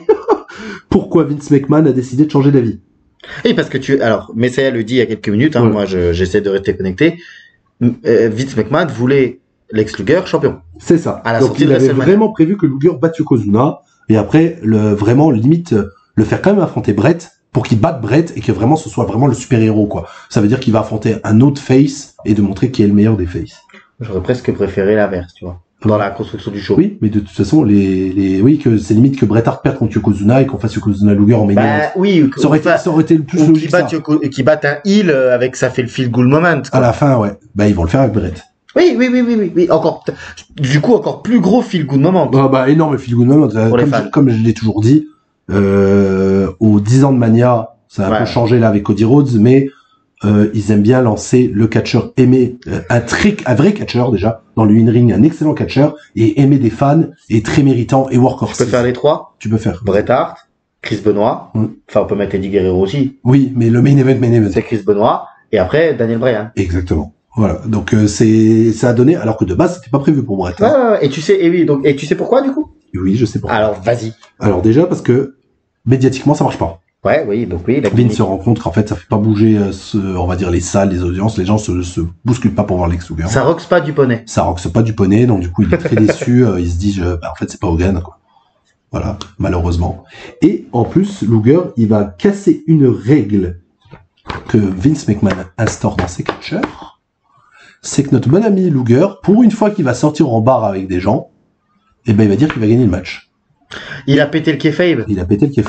Et qu'en fait, il a dit qu'il allait gagner au Mania qui allait arriver. Et que ça est monté aux oreilles de... joue pas avec la feuille parce qu'on va pas t'entendre parler, ça va être enregistré dans le micro. Parce que ça, c'est super intéressant Voilà. ce que tu dis. Cet abruti, il a pété le keffe dans un bar. C'est ça. En fait, Le mec, il va jamais dans un bar. il va dans un bar et il dit comme quoi il va gagner le main event de WrestleMania, devenir champion. Qu'est-ce de qu'il est WWF. con! Voilà. Et c'est arrivé aux oreilles de Vince. Et là, Vince, il a dit non. Ah là, c'est pas possible. Là, tu peux pas faire ça. Tu peux pas niquer mon mania, en fait. C'est ouf, hein. Ah, je suis sur le cul. Ouais, je t'avais dit qu'il y avait une série anecdote. Hein. Et par contre, j'ai envie de te poser une question parce qu'on a beaucoup fait de parallèles entre les deux. Lex Luger ou Hulk Hogan Dans quel sens? dans le ring? Hogan. Hogan sans problème. Franchement, ouais. Les gens vont me cracher dessus. Mais Hogan, par rapport à ce qu'il a fait au Japon, de toute sa carrière, à la fin, il faisait plus rien. On est d'accord. Mais la connexion qu'il fait, Hogan, il fait son Hulk Up. Il y a tout le monde qui est debout, hein. Oui, mais parce que lui, Hogan, c'est la connexion. Il a tout, en Ce fait. que Luke Slager n'avait pas. Voilà. Et même dans le in-ring, c'est qu'à la fin, Hogan s'est dit, moi, j'ai plus besoin de catcher pour que je marche. J'ai juste à avoir ma connexion. Mais Hulk Hogan avait un vrai background in-ring. Alors que Lex Luger, ça a toujours été sa rigidité. Il a jamais eu la chance in-ring, Lex Luger. Jamais. Donc, du coup, Mais il a eu des gros bons matchs ou pas? oui, bah, face à Ric Flair et tout ça. En fait, s'il avait des bons adversaires, ça faisait des bons matchs. Oui, mais pour Ric Flair, même à Ballet, il pouvait avoir un 5 étoiles. Bah, c'est un peu la, C'est ce qu'il a eu cette là. phrase, c'est vraiment cette phrase, hein. Elle est reconnue, hein. On dit que Ric Flair pouvait catcher contre un balai et donner un 5 étoiles. Bah, c'est ce qu'il a fait face à Lex Luger. Ouais, bah oui, c'est ça. D'accord, ok. Non, mais parce que je me permets- Désolé, hein, c'est fouillis, mais du coup, ça me permet de ressortir alors- une anecdote qu'on avait donnée. Pour te rappeler l'anecdote du balai et d'Eric Flair, Brian Pillman s'en est servi dans ses promos ECW en disant, notamment Ric Flair peut catcher contre un balai et donner un 5 étoiles, et ben moi je vais catcher contre un crayon géant et donner un 5 étoiles. Et il a fait le match face au Un crayon crayon géant. géant. Tu vois, je suis pas d'accord avec toi dans ce que tu viens de dire à l'instant. Ah. Je peux t'assurer que la deuxième partie n'est pas fouillie. Ok. Clairement pas. Ok. La première un peu plus, mais là. Non, mais parce que là, on donne plein d'anecdotes hors Luger, en fait. Oui, C'est mais dans parce le que sens, je trouve ça intéressant. Le stylo, c'est le crayon, c'est quand même magique. Ouais, l'anecdote-là me fait rire, et du coup, Comme la poupée au Japon. Ah, Yoshihiko, c'est une vraie catcheuse. Oui, oui. Alors c'est une poupée de chiffon, c'est ça? C'est une poupée gonflable, Qui a été championne. qui a été championne, L'équivalent du championnat intercontinental? hardcore. Hardcore, ok, Hardcore. d'accord. Voilà. Donc du coup, Lex Luger, il ouvre sa grande gueule, il gagne pas à WrestleMania. Ouais, c'est quand même ouf, hein. Il faut vraiment être con. Ouais, Là, sur le coup là, moi je le classe. Pour Ouais. l'instant, dans ce que tu fais dans l'émission, pour moi, c'est Enzo Amore, Ryback. Et en plus, je trouve que il va quand même affronter Yokozuna, hein, et il va le perdre. Ah oui, parce qu'en plus, il y a la façon dont il perd, ce gros. Voilà, c'est ça. Parce que toi, on en a parlé en off, et ça te rend fou. Parce que lui, je repense à l'histoire, c'est aussi FHA qui avait expliqué ça. Oui, oui. Moi, après, j'ai re-regardé les images quand j'ai fait mes petites reviews de WrestleMania. C'est Je trouve ça. ça d'une. Donc en fait, en milieu de show, il y a bien le Yokozuna versus Luger, et l'arbitre spécial du match est Mr. Perfect. Donc en plus, qui est un ancien rival, de Lex Luger. Quand Lex Luger arrive à la WWF, sa première rivalité, c'est Mr. Perfect. Tu l'avais dit, c'est pas son premier c'est pas Si, c'est ça, WrestleMania. voilà ça, WrestleMania. Ah oui, je t'écoute, Voilà, ouais. Et donc du coup, en fait, durant le match, le Luger, il va pousser ou taper Mr. Perfect, je sais plus exactement, parce que il compte pas assez vite à ses tombées, soi-disant. Et en fait, Mr. Perfect il a la cul et il sonne la DQ. Donc, c'est horrible hein, de faire ça, hein, on a un match de championnat. En plus, Lex Luger perd par DQ. Voilà, il perd par DQ, donc Yokozuna est déclaré vainqueur. Donc en plus, c'est encore si c'était Luger qui gagnait par DQ le match. Tu vois, on pourrait trouver un peu d'excuses. Là, c'est l'inverse. C'est Luger qui perd son sang-froid durant le match et qui se fait DQ. Et il tabasse Yokozuna derrière, qui se barre du ring, et il célèbre ce trou de balle. C'est ça. Il C'est ça, le le tabasse problème. et après il célèbre. Ouais, il c'est- célèbre le fait d'avoir perdu par disqualification. Mais putain, mais qu'il est con. Voilà. Désolé, hein. Je trouve que le booking de ce match et l'acting de ce match est catastrophique. Ah, mais Voilà. quel gros con. Ouais, Ah, mais- il est particulièrement con. Parce que là, ça aide pas ça aide pas déjà que le fait que les fans voulaient Bret Hart et pas lui. Et là, même si les fans, ils réfléchissent un peu, tu te dis à un moment, tu peux pas tirer Tu peux pas un tirer mec un mec comme ça. Le mec a perdu et il célèbre. Il a perdu par DQ, Ouais. sa chance pour le titre mondial dans le plus gros show de l'année, et il célèbre, c'est abruti. Voilà. Donc c'est très mal fait. Heureusement Il y a derrière. que moi que ça agace. Non. Ça agace tout le monde, t'inquiète pas. En fait, il y en a qu'un seul qui devait, par contre, il y en a un dans le vestiaire qui devait péter un câble, il s'appelle Owen. Ah bah oui, Parce ouais. que Owen Hart qui bat son frère en opener, et à la fin, c'est son frère qui Oui, prend c'est ça. Par contre, le main event, c'est pas un grand match de catch, hein, parce qu'en même temps, Yokozuna. Mais par contre, de voir Bret Hart célébrer à la fin avec tout le roster, et je crois que même Lex Luger vient hein, pour le célébrer avec lui. Hein. Oui. Il me semble. Hein. Oui, attends, j'essaie de retrouver les, Ouais, parce qu'il y a la moitié du roster face qui vient célébrer, et que justement, la meilleure image, c'est que Owen, il est sur la rampe et qu'il regarde son frère en train de lever le titre en faisant Mais putain, c'est moi, en fait. Ça devrait être moi, bordel. Et un petit teasing, là, tu réponds pas à ma question, mais un petit teasing, il y aurait eu après le titre de Brett, Owen face à Brett pour le titre. Bah oui, il y en a eu. Alors ça sera intéressant quand on va parler de l'émission Ouais, sur il y en Brett. a eu, bien sûr qu'il y en a eu. Heureusement. Et donc, du coup, après ça, ça tombe dans les chiottes, en fait, Lex Luger. C'est Donc que là, sa cote on baisse. est... Redonne-moi juste l'année. On est entre 94 et 95. Donc c'est le WrestleMania 94. Voilà, c'est ça, fait de tout, ouais. 94. Et en fait, c'est que Vince abandonne le push. Et en fait, il va tomber un peu dans les limbes, Lex Luger.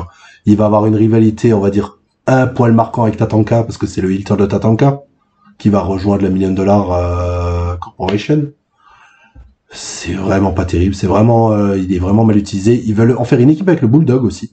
Voilà, faire Lex Luger et le British Bulldog, en se disant, on va mettre les deux gros musculeux ensemble. Ça peut... C'est ça. Et en fait, je pense qu'il devait peut-être prendre le titre. Ouais. Sauf qu'il va y avoir un twist. C'est que pendant qu'il est en train de catcher la WWF, notre bon Lex Luger, il va c'est pas fini encore les dingueries? il va être appelé par Eric Bischoff, Oui. qui va le signer. Et le mec va faire un house show un dimanche. Il était à SummerSlam. Il va faire des house shows pour la WWF. Et le lundi d'après, il est à Nitro. Alors je vais même, excuse-moi, même redire ce que tu as dit en un poil pas plus clair, c'est pas ce que je veux dire, mais il a SummerSlam le dimanche et le lundi il a Nitro. Oui, je crois que c'est ça. C'est exactement Ouais, ça. je crois que c'est ça, voilà. Et parce qu'en fait, il avait dit à Vince McMahon, t'inquiète pas, je re-signe.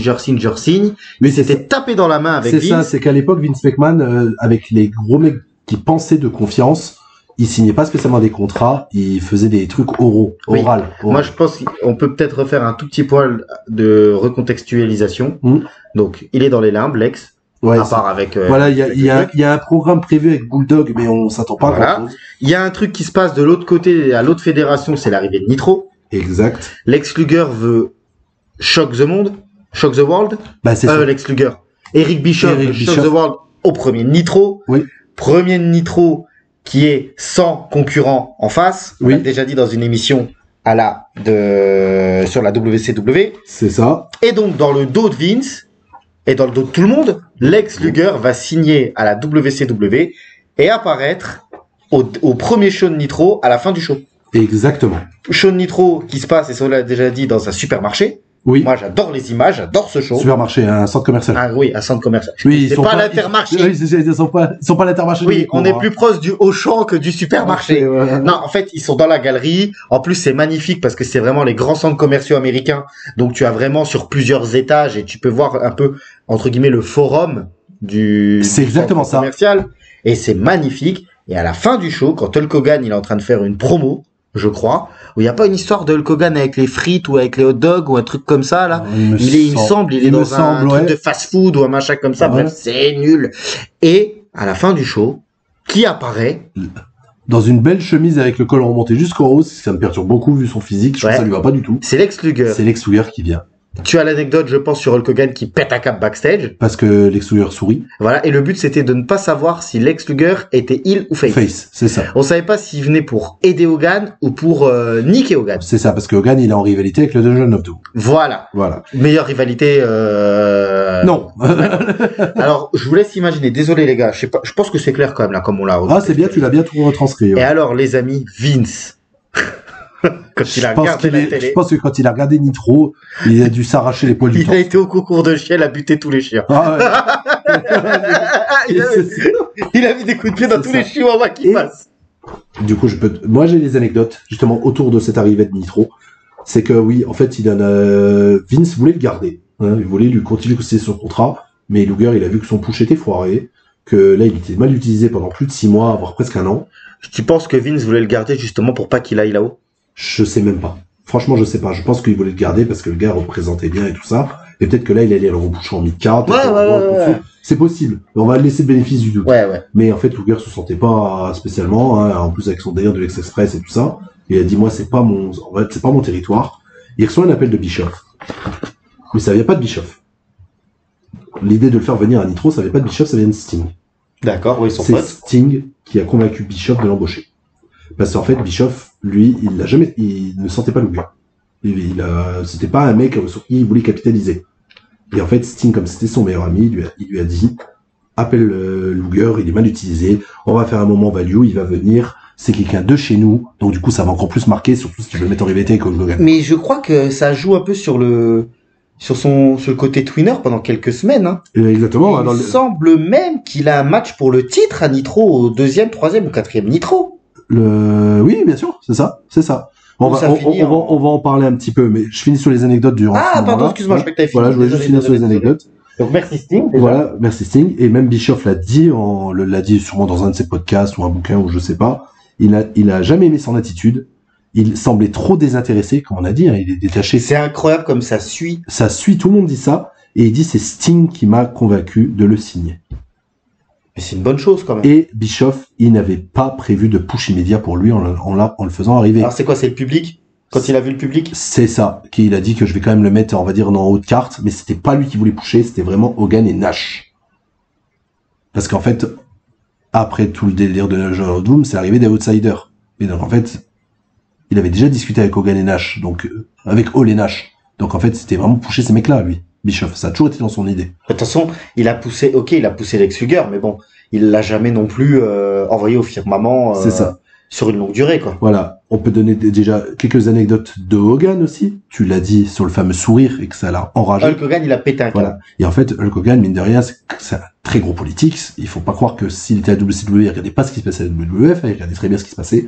Et en fait, il a toujours protégé sa place. Bah, oui, en même temps, avec son contrôle créatif, il protège la place bien évidemment, il protège sa place.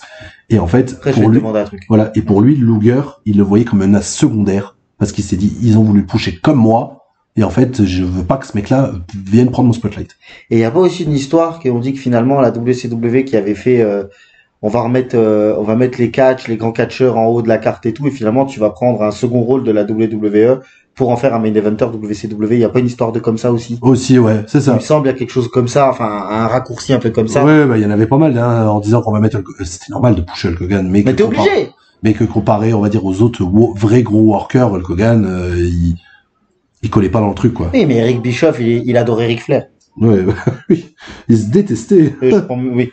Alors, du coup, est-ce que tu veux qu'on fasse? On est à 1 heure d'émission, mon petit Messiah. Est-ce que tu veux qu'on fasse une petite pause et on repart ensuite vers cette partie WCW? C'est ça. Par contre, les amis, on va pas rentrer Alors, on voulait pas faire une émission ultra longue, hein, sur Lex Luger. Donc, je vais pas détailler toutes les storylines. On va parler des moments marquants de la WCW. Ouais, de ce qui est important, ouais. Parce qu'en fait, on aura beaucoup de choses à dire sur sa post-carrière. Mais est-ce que finalement, avant la pause, mais est-ce qu'il y a vraiment des rivalités super importantes? Bah, il y a qu'un seul truc. Et tu l'as déjà dit. Ce qu'on va dire, oui, excuse-moi, je t'ai teasé, mais bon, on va parler de lui dans les moments où il a été là, où ça a été important pour la WCW. En vrai, ça va être un second couteau. C'est un second couteau tout le temps, on est d'accord. Exactement. Voilà, merci. Donc, Messiah, on reprend. Maintenant, on va arriver un petit peu au gros focus Lex Luger. C'est ça. Enfin, gros focus, carrière WCW. C'est ça. Je te propose que, comme on a fait un petit peu off, tu parles un peu des moments importants. Oui. Ce qu'on disait tout à l'heure. C'est ça. Bon, je peux commencer avec le premier moment important. Après son arrivée, c'est son premier, il est 3e ou 4e Nitro, il a un match pour le titre face à Hogan. C'est ça, qui finit en DQ, il me semble. Ah, ça doit être avec le Tour of Doom qui arrive. C'est Tour of Doom qui intervient. Et en fait, dans la storyline, tu l'as dit, c'est qu'en fait, on sait pas s'il est face, on sait pas s'il est. Mais de quel côté il est? C'est ça, c'est un twinner. Donc en fait, c'est que Hogan n'a pas confiance en lui, il le sent pas. Dans les storylines, je le dis, hein, il sait pas trop sur quel pied danser avec lui. Et Macho Man, il est persuadé que c'est un traître. Donc, bah d'ailleurs, ils se battent à All In Havoc ou une connerie comme ça. Et ben c'est ça. En fait, ça va amener à All In Havoc où il va y avoir le gros match à All In Havoc, c'est le Monster Truck match entre le Giant et Hulk Hogan pour amener au match pour le titre. Et qu'en fait, tout le long, c'est les faces contre le Dungeon of Doom. Et oui, parce qu'il y a un match de Lex Luger face à un mec du Dungeon of Doom, ça. Un match de ouais. C'est ça. Donc je peux vous redonner les matchs. C'est Macho Man doit affronter le Zodiac. Ouais. Et en fait, c'est débile. Au lieu de les faire s'affronter tout de suite, parce que Macho Man ne croit pas en Lex Luger. Il faut que les deux gagnent leur match pour s'affronter. Exactement. C'est nul. Donc c'est Macho Man contre le Zodiac et Lex Luger contre Ming. Et que, dans le match, on va se concentrer sur Lex Luger, c'est que dans ce match-là, c'est qu'en fait, le Taskmaster, donc, comment il s'appelle? Sullivan, hein, Kevin Sullivan, il va faire gagner Lex Luger par DQ.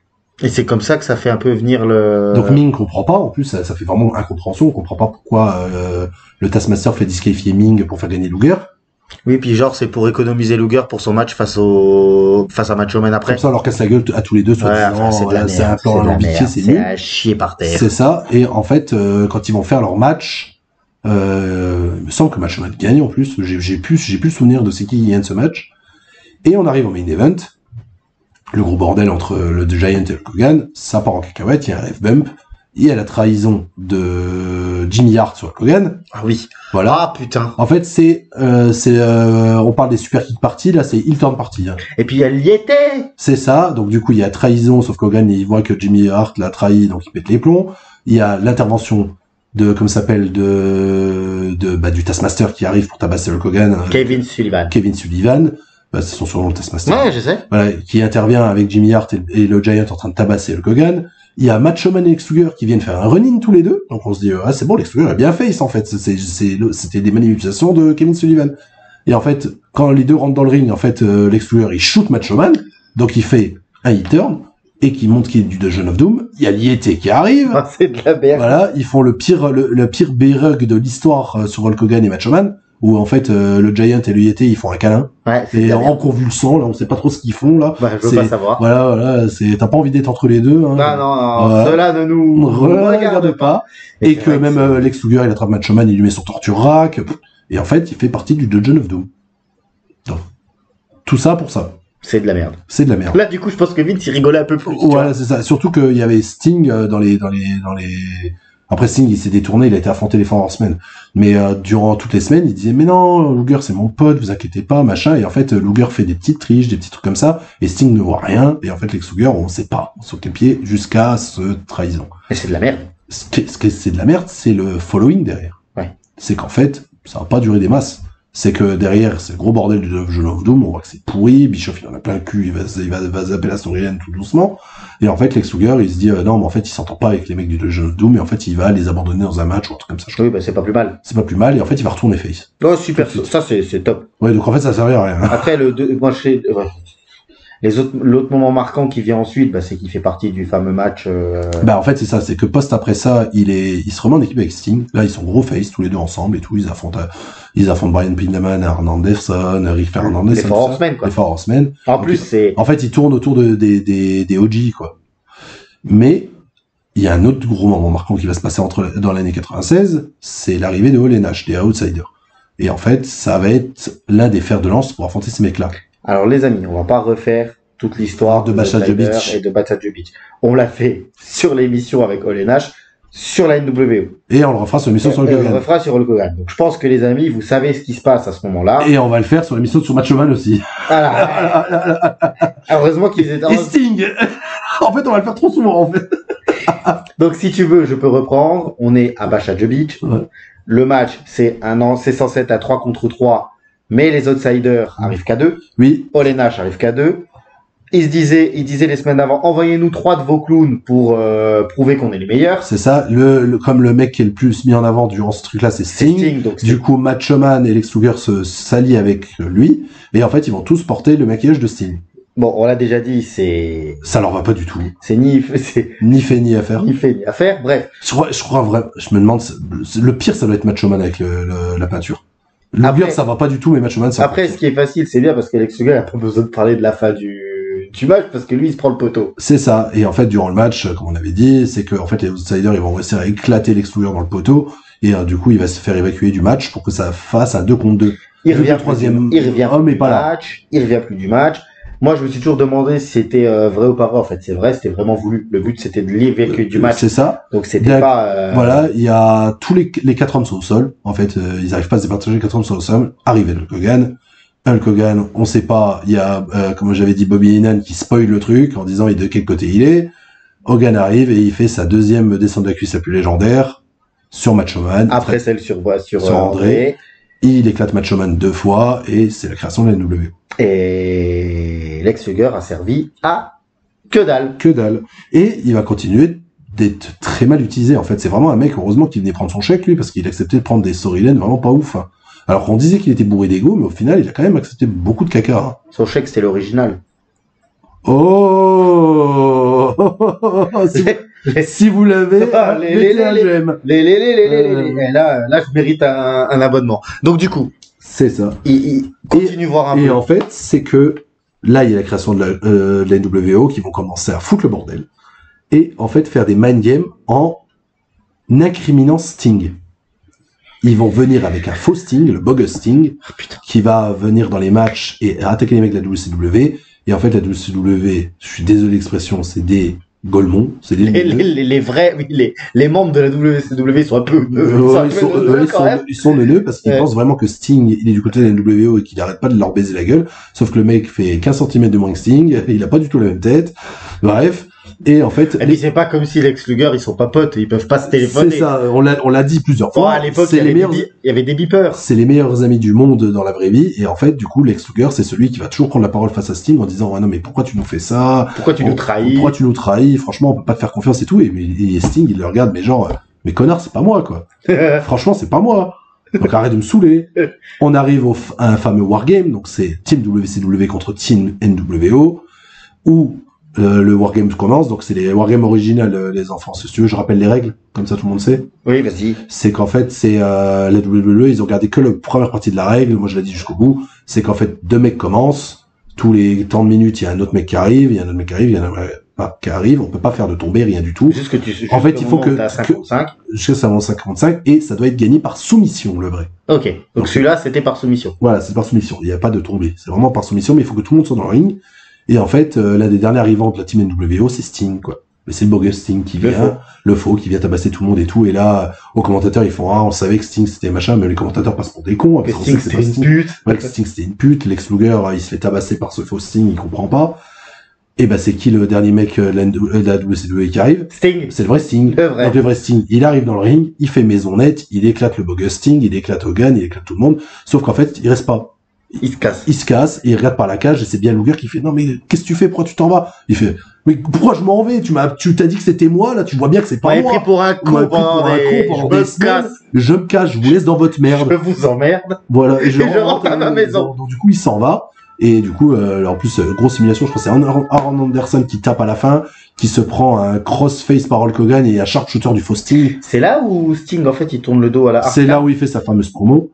Et donc du coup en fait Luger là il vient de se rendre compte qu'il a douté de son ami pour rien, que c'est un bœuf, que son ami il va se barrer et qu'en fait quand il va le revoir arriver les mois d'après où Sting va devenir The Crow, quand il va devenir le vrai Sting, en fait Lex Luger il va dire j'ai douté de mon pote et en fait il va être beaucoup vocal en disant Sting, je vois ta transformation, je vois que tu t'es là pour en fait défendre la WCW, que t'es du justicier. Excuse-moi, je suis désolé. Excuse-moi, et en fait, je suis là avec toi, quoi. Ouais. Donc du coup, en fait, Luger, il va être dans pas mal de storylines à affronter toujours la NWO. Il fait partie parce qu'en fait, comme Sting peut pas se faire péter la gueule par la NWO, il fait partie des gens qui se font péter la gueule par la NWO. C'est un peu ça, ouais. C'est un peu ça. Moins, il fait partie des mecs qui se font pas trop péter la gueule non plus, tu vois. Et pendant toute cette année-là de rivalité entre Sting et la NWO, c'est là où il y a le soi-disant feel good moment. C'est ça. On va arriver à T'as vu encore une fois là la passe D. Ça c'est un fist que tu fais avec ton doigt. Ouais. Avec ton bras comme ça. Ah merde. Heureusement qu'il n'y a pas la caméra, on serait censuré, mon ami. Et du coup, on va arriver en 97. J'ai pas la date exacte. Excusez-moi, j'étais en train de voir si je l'avais noté, mais je l'ai pas. On va arriver à l'un des plus gros moments de Nitro. Donc on a la 100e de Nitro. Ouais. C'est au bout d'un moment, Luger il va avoir un match de championnat face au tyran Hogan, à Hollywood Hogan. On est à la maison de la W. Je sais plus si on est à Atlanta ou pas. En tout cas, c'est le 100e. Voilà, c'est le 100e, donc c'est ultra important. Et en fait, on a à la fin du show, c'est Hogan contre Luger. Pour le titre. Pour le titre. Et Luger va réussir à faire taper Hollywood Hogan. Ça torturera. Cool. Ça c'est cool. Donc c'est cool, il devient champion du monde poids lourd. C'est hyper classe, c'est une pop à tout rompre. Là, je vous conseille vraiment d'aller voir le match est pas bon, hein, mais d'aller voir cette pop qui est vraiment exceptionnelle. Je me rends compte qu'on a même pas parlé de ces prises de finition. Surtout que je l'ai dit plusieurs fois sans le dire. Donc c'est le torture rack. C'est le torture rack. Sa prise de finition, c'est le torture rack. Donc il prend son adversaire en Argentine backbreaker, donc ça veut dire qu'il les prend sur ses épaules, un peu comme un Engelsam, et en fait il attrape la tête, une jambe, et il le secoue. Et il le secoue. Et en fait c'est une prise de soumission, quoi. Et c'est quelqu'un qui n'a pas un énorme moveset, comme je vous ai dit, il est très rigide. Non, mais c'est close line, coup du bélier. Tu l'as parlé plusieurs fois du torture rack. Voilà, mais par contre sa prise là est mythique, par contre. Ouais, ça c'est vrai que parce que comme il a un physique démentiel, de le voir porter des mecs, parce qu'il en a porté à des Golgoth pour le faire. Hein. Il portait du Goldberg, il portait du Giant et tout ça. Donc c'était vraiment impressionnant. Ouais, c'est pas mal, ouais. Et du coup, il faisait soumettre le mec en le secouant, quoi. Bon, moi, je suis pas fan, mais je comprends ce que tu veux dire. Ouais, c'est que visuellement, ça marche bien. Voilà. Visuellement, ça marche très bien. Et donc, du coup, il arrive à faire soumettre Hulk Hogan, devient champion du monde poids lourd. Il y a tous les faces qui viennent. Le public est super content. Le public est super content. Mais on va devoir parler de ce qui se passe backstage parce que 5 jours plus tard, il perd ce titre face à Hogan. Hogan récupère son titre. Et là, grosse déception. Déjà, je pense pour lui. Pour les fans étaient dégoûtés, hein, parce qu'en même temps, Hogan était le vrai heel, donc on sait pas si c'est de la mauvaise hit ou de la bonne hit. Mais ils étaient tellement contents de voir un OG WCW devenir enfin champion et de casser la gueule d'Hogan. Ils étaient vraiment contents. C'est Hogan qui se fait botter le cul, les gens ils kiffaient. Ils kiffaient. Et en fait, il y a pas mal d'anecdotes backstage là-dessus. Vas-y. C'est que, en fait, Hogan, c'est Bischoff, il voulait, pour la centaine de Nitro, faire un truc choc. Il voulait faire un gros truc choc. Donc, du coup, il a proposé l'idée à Hogan. Hogan, je rappelle, que contrôle créatif. Que c'est lui qui décide. Et il fallait absolument, quoi que tu fasses, que Hulk Hogan soit d'accord. Voilà, il fallait qu'il soit d'accord. Comme j'ai dit, ça a beaucoup frustré les fans, malheureusement. Et en fait, Hogan, il a dit, OK, je veux bien Palpatine, mais je le reprends 5 jours plus tard. C'est vraiment, il faut que ce soit éphémère. Donc, idée controversée, c'est vraiment pour faire juste un choc, un moment value. Et vraiment, Hogan, il a dit, il est hors de question que ce mec-là garde le titre plus longtemps, hein, par contre. C'est vraiment, je veux bien le donner, mais non. Luger n'est pas une star et il doit pas passer au-dessus de moi. Vraiment, c'est ça.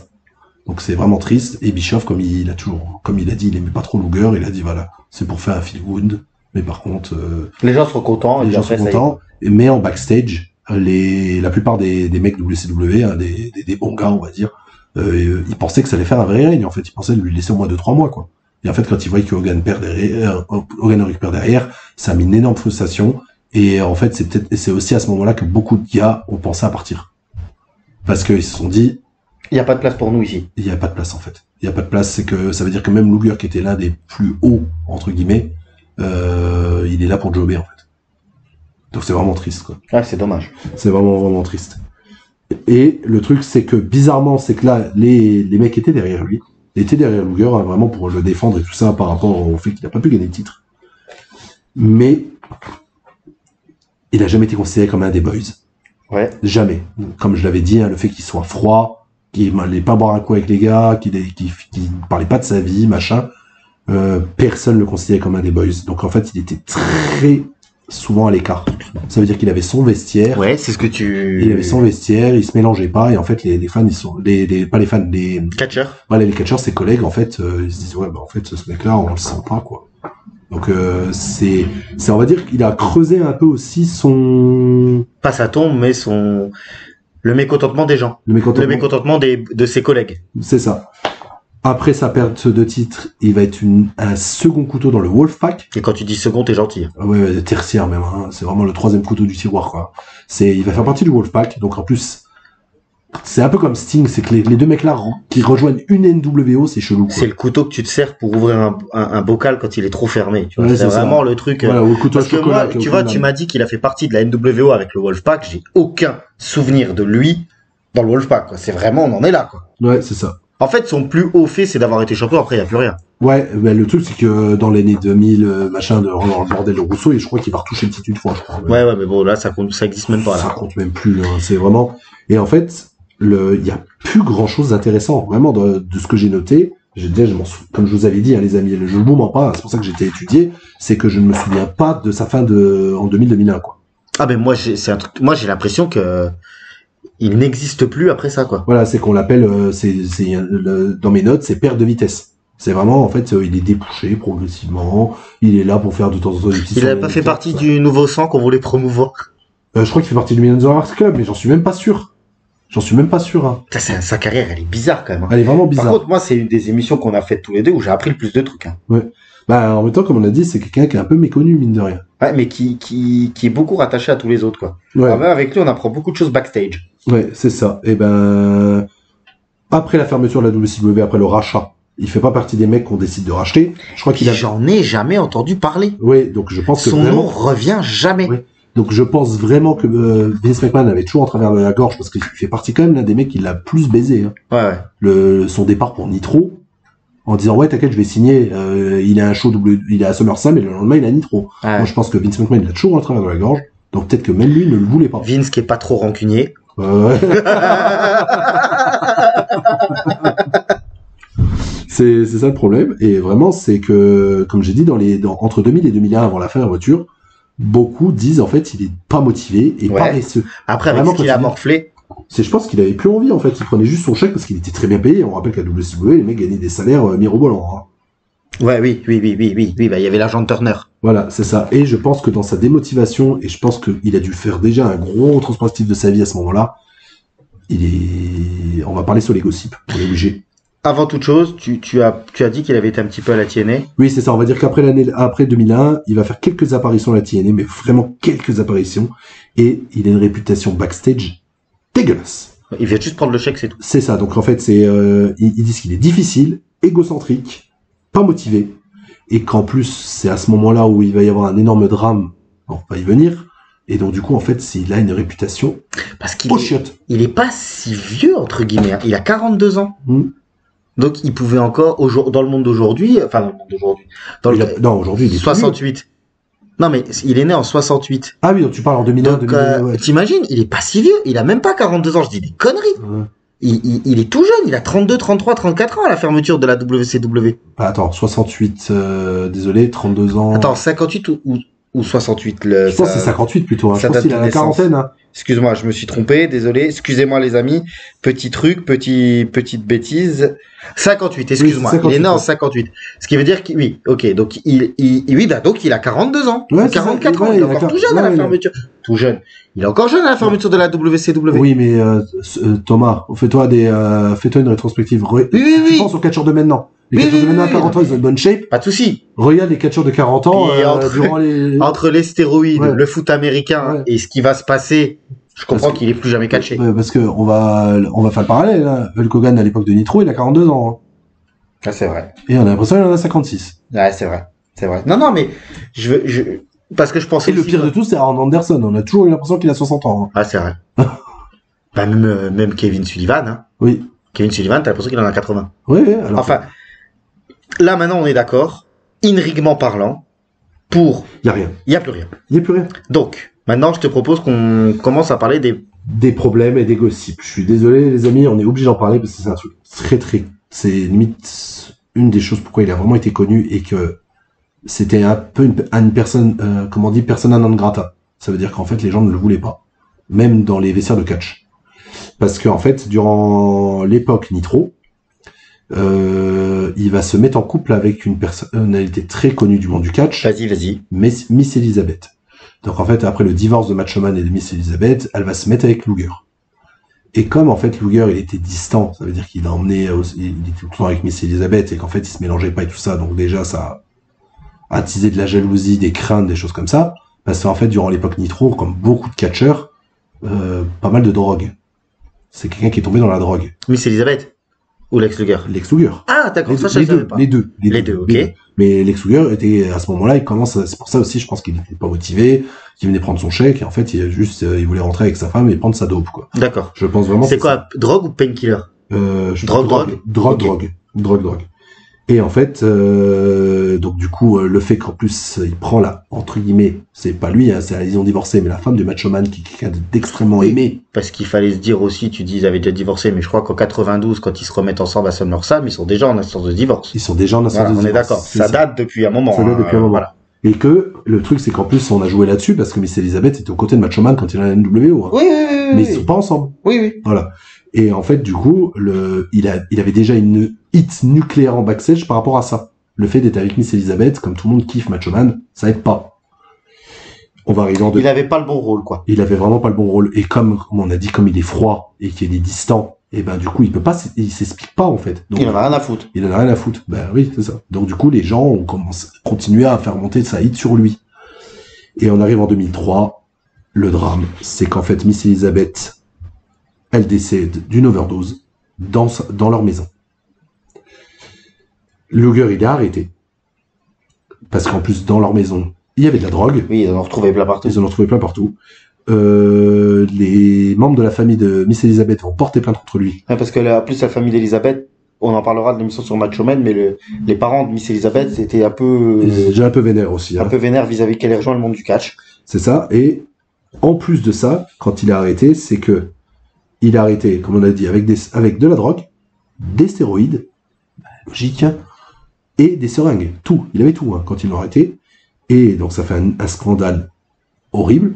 Et en plus, comme ses parents vont porter plainte, parce que quand ils ont autopsié Miss Elizabeth, elle avait des bleus sur elle. Comme s'il l'avait fracassé. Comme s'il lui avait tapé dessus. Donc du coup, il y avait eu des problèmes domestiques entre les deux. On sait pas. On sait pas. Je crois qu'il n'a pas été condamné. On le dira, on en parlera. Ça, on sait pas. C'est pas à nous à juger. Voilà. Donc du coup, je sais pas. Il me semble pas qu'il ait été condamné par rapport à ça, parce que ça n'a pas été prouvé. C'est pas comme notre bon Jimmy Snuka. On en parlera un jour aussi. Oh putain.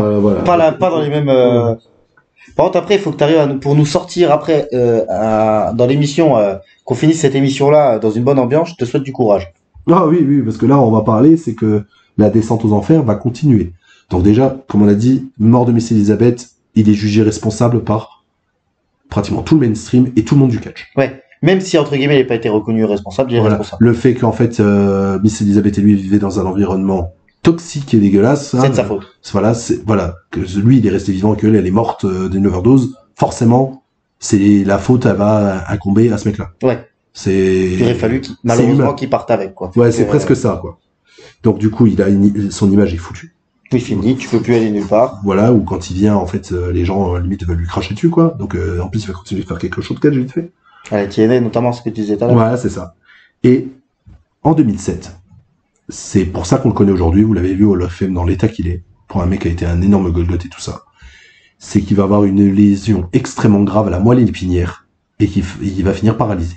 Ah ouais, d'accord, c'est pour ça qu'il est dans l'état là. C'est ça. Donc en fait, avec les abus du bodybuilding, des stéroïdes, du foot américain, de tout, de la drogue, en fait, sa moelle épinière était foutue, le mec s'en rendait pas compte, donc je pense qu'il n'a pas été pris en charge à des moments où il aurait dû être pris en charge. Ça coûte la peau du cul pour être pris en charge. En plus aux États-Unis, bien vu. Donc le mec, en fait, du jour au lendemain, liaison moelle épinière paralysée.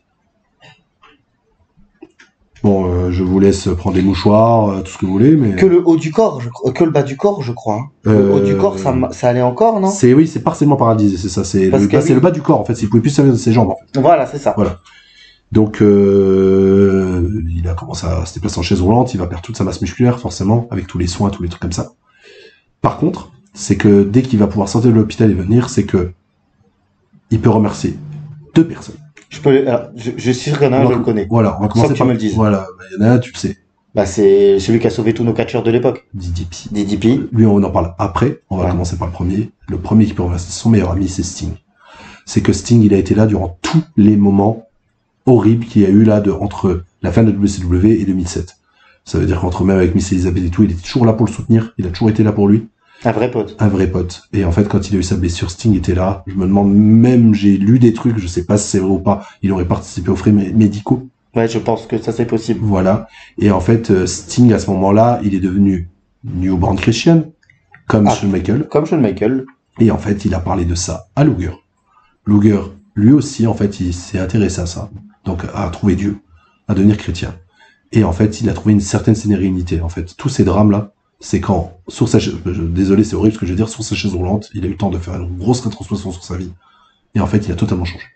Ça veut dire que, après une chaise roulante, il va faire énormément pour remercier les fans de catch. Il va faire énormément de conventions. Ah ouais? Ah oui, où il signe des autographes. Des WrestleCon, des Comic-Con, des machins. C'est quelqu'un qui va vraiment beaucoup se montrer, malgré son handicap et tout ce qu'il a eu. Et l'accueil des gens dans ces trucs-là. Et malgré tout ce qui se passe avec Miss Elizabeth. En fait, c'est horrible. Le fait qu'avec ce qui se passe avec Miss Elizabeth et tout ça, mais de le voir dans cet état-là, ça a donné une certaine sympathie et d'empathie aux gens. Ça a permis sa rédemption. Sa rédemption. Et qu'en fait, il a commencé à devenir beaucoup plus vocal, à parler, enfin, alors qu'il parlait pas.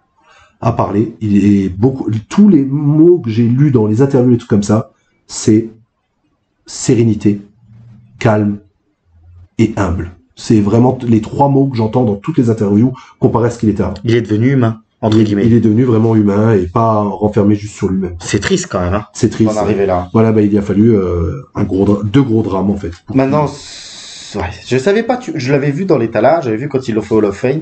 J'ai pas fait attention, quel accueil il a eu au Hall of Fame? Très bon accueil. Très bon accueil. Très bon accueil. Et puis la vidéo avec Cody Rhodes et... Qu'il a réussi à se remettre debout. Oui, mais parce que là, il est avec Damon C'est Dallas ça, Page. c'est ça, voilà, l'autre mec qui a commencé à le prendre en charge, qui a décidé de sauver tous les anciens catcheurs. Voilà, c'est notre super-héros à nous, hein. Ah, ce mec-là. Allez regarder notre vidéo sur DDP, s'il vous plaît. Ouais, Voilà. beaucoup. Elle est dure à écouter parce que le son est pas bon, mais Voilà. DDP, le nombre de catcheurs qu'il a sauvé avec son DDP Yoga, c'est un truc de fou. C'est ça. Et vraiment, c'est une transformation, c'est vraiment, je le redis, c'est dans tes conventions, il est devenu très humble, rien à voir avec l'homme et froid et distant des années 80-90. Ouais, et les gens sont contents de le voir malgré Content de le voir, et en plus, il parle, vraiment. Et il donne des anecdotes et tout ça. Et là, je crois que la seule chose dont il ne parlera pas... C'est Miss Elizabeth. C'est Miss Elizabeth. Et c'est normal. Et c'est bien. Et c'est bien. normal. C'est bien, il n'y a pas besoin de savoir. Et du coup, de l'avoir vu au Hall of Fame dans le crew de Cody Rhodes, parce que Diamond Dallas Page fait partie du crew de Cody Rhodes. C'est vrai? Oui, bien sûr. Dans les entraînements et tout ça? Bah, il a fait partie de la Nightmare Factory et tout ça, DDP. D'accord. À l'époque de la AEW et tout. Hein. Il est aussi grand pote de Chris Jericho parce que c'est lui qui lui fait perdre son bide entre deux tournées de Fonzie. Merci de me C'est paraphraser. toi qui l'as dit. Voilà. Et en fait, Luger est un des héros d'enfance de Cody Rhodes, donc forcément, Puis il connaissait son père. il connaissait son père. Bah, c'est un des espoirs révélés par Dusty Rhodes. Ouais. C'est Dusty Rhodes qui a voulu le pusher à Puis l'époque. c'est peut-être l'un des derniers liens catchesques avec son père. Ouais, peut-être aussi. Et du coup, moi, quand il s'est remis debout, c'était cool. Ouais, franchement, j'ai eu des frissons. C'était Et le fait que le mec, en fait, a eu sa rédemption et qu'en fait, il a changé. Voilà, peut-être que si après la mort d'Elizabeth, il aurait continué d'être un connard jusqu'à sa mort, peut-être qu'on n'aurait pas du tout la même image de lui qu'il a aujourd'hui. Mais si Elizabeth, c'est un accident. De ce qu'on a entendu, on pourra jamais savoir, mais ça a l'air d'être un accident parce que les deux étaient vraiment très drogués de toute façon. Puis on saura jamais la vérité. Et c'est pas à nous Voilà. là à dire aujourd'hui. Voilà, c'est ça. Mais Il la par contre, battait ou il la battait pas. voilà, c'est ça. Mais On sait pas. On sait pas. S'il avait été jugé pour coup, on le dirait aujourd'hui. C'est ça. Là, on ne peut pas Mais savoir. le fait que maintenant, quand il parle, il prêche une vie saine, il parle de ses excès sans, on va dire, sans tabou. Ouais. Donc il le dit, hein, qu'il a été drogué, qu'il a été machin, qu'il a été trop loin dans les stéroïdes, qu'il était trop loin dans tout ça. On se dit, le mec est honnête. Donc en fait, j'espère pour lui qu'il va pouvoir finir sa vie comme il la vit actuellement. Ça veut dire en étant sain d'esprit, quoi. Donc Ouais, c'est je lui cool. souhaite. Ouais, je lui souhaite aussi. Alors, c'est difficile de repartir sur ça, mais c'est important à le faire. Oui. Il fallait terminer sur ça. On Il pouvait fallait pas terminer sur ça. Voilà, C'était c'était le plus comme- important. Il y avait deux gros moments, trois gros moments. Il y avait l'arrivée de Nitro, son gain de titre et ça. Et ça, enfin, j'ai envie de te demander quand même, pour faire une sorte de conclusion, est-ce qu'on n'est pas sur peut-être le plus grand pétard mouillé de l'histoire du catch? Eh ben, il est très très bien placé, hein, limite top 3, quoi. C'est vraiment, ça a jamais été, désolé, C'est pas grave, c'est pas grave. une notification Discord, il n'a jamais été une giga star, quoi. Ouais. Je vais juste couper la notification Discord, excusez-moi. De toute façon, on va arriver sur la fin. Il a jamais été une méga star. Il a jamais été j'aurais plutôt dit, il a jamais été la méga star qu'il aurait dû être. Qu'il aurait dû être, parce qu'en fait, tout le monde a cru en lui. À la WCW, plein de gens, il y avait des mecs qui ont mis des bâtons. Et en fait, il y a toujours eu ou des gens qui ont mis des bâtons dans les roues, ou il s'est mis tout seul, en fait. Après, de toute façon, il aurait jamais pu être une star, un visage du catch, il était pas assez bon. Bah, ouais, mais peut-être que entre son physique, son charisme, et si le gars, en fait, il avait l'âme d'un showman, peut-être que si. Il aurait Ouais, peut-être, c'est vrai, il aurait c'est pu. vrai, c'est Le vrai. fait qu'en fait, le gars n'avait pas l'esprit d'un showman, et qu'en fait, il pensait à l'argent et à sa vie, et qu'il n'avait pas de passion, en fait. Mais que maintenant, comme j'ai dit dans ses interviews, il reconnaît que le catch lui a beaucoup apporté. mine de Ouais, rien. c'est vrai. Donc le truc, c'est que vraiment, si le gars avait eu ce qui lui manquait, peut-être que oui, ça aurait été le nouveau Hulk Hogan à la WWF, on sait pas. C'est vrai. On sait pas. Maintenant, je suis content, tu vois, d'avoir pu faire cette émission-là. Déjà parce que grâce à toi, j'ai pu apprendre plein de choses. Moi, je trouve que c'est une des émissions peut-être où on a été le plus complet. Dans les anecdotes backstage, dans sa vie, Oui. dans tout. Le fait que ça a été énorment documenté nous a bien aidé. Voilà. Moi, les amis, je peux que vous encourager à mettre un j'aime sur cette vidéo, à continuer pour ceux qui n'ont pas encore vu les anciennes, bah, allez les voir. Continuez. Moi, je répondrai toujours aux commentaires, quoi qu'il arrive. Quelqu'un qui me laissera un commentaire, j'aurai toujours un petit mot pour lui. Et je compte sur vous pour continuer à nous donner de la force et à nous motiver pour qu'on continue. C'est ça, et dites-nous si vous voulez qu'on continue à faire des vidéos justement sur ces catcheurs marquants mais méconnus. Ouais. C'est un peu ça, quoi. Mais tu vois, j'ai préféré, par exemple, faire cette vidéo-là que celle sur DDP, par exemple, tu vois. Ou sur celle-là, j'ai vraiment appris beaucoup de choses. Et je Oui. trouve que c'est cool aussi d'apprendre des choses. Mm. Eh ben, Messaya, je te remercie parce que t'as vraiment été super bien. Je te remercie aussi pour le travail que tu as fait pour cette vidéo-là. Et je compte sur toi pour la suite et pour le prochain gros morceau d'une carrière, c'est Bret Hart. Oui, c'est ça. Le final de notre saison sera sur Bret Hart, les amis. Et les amis, salut! Salut!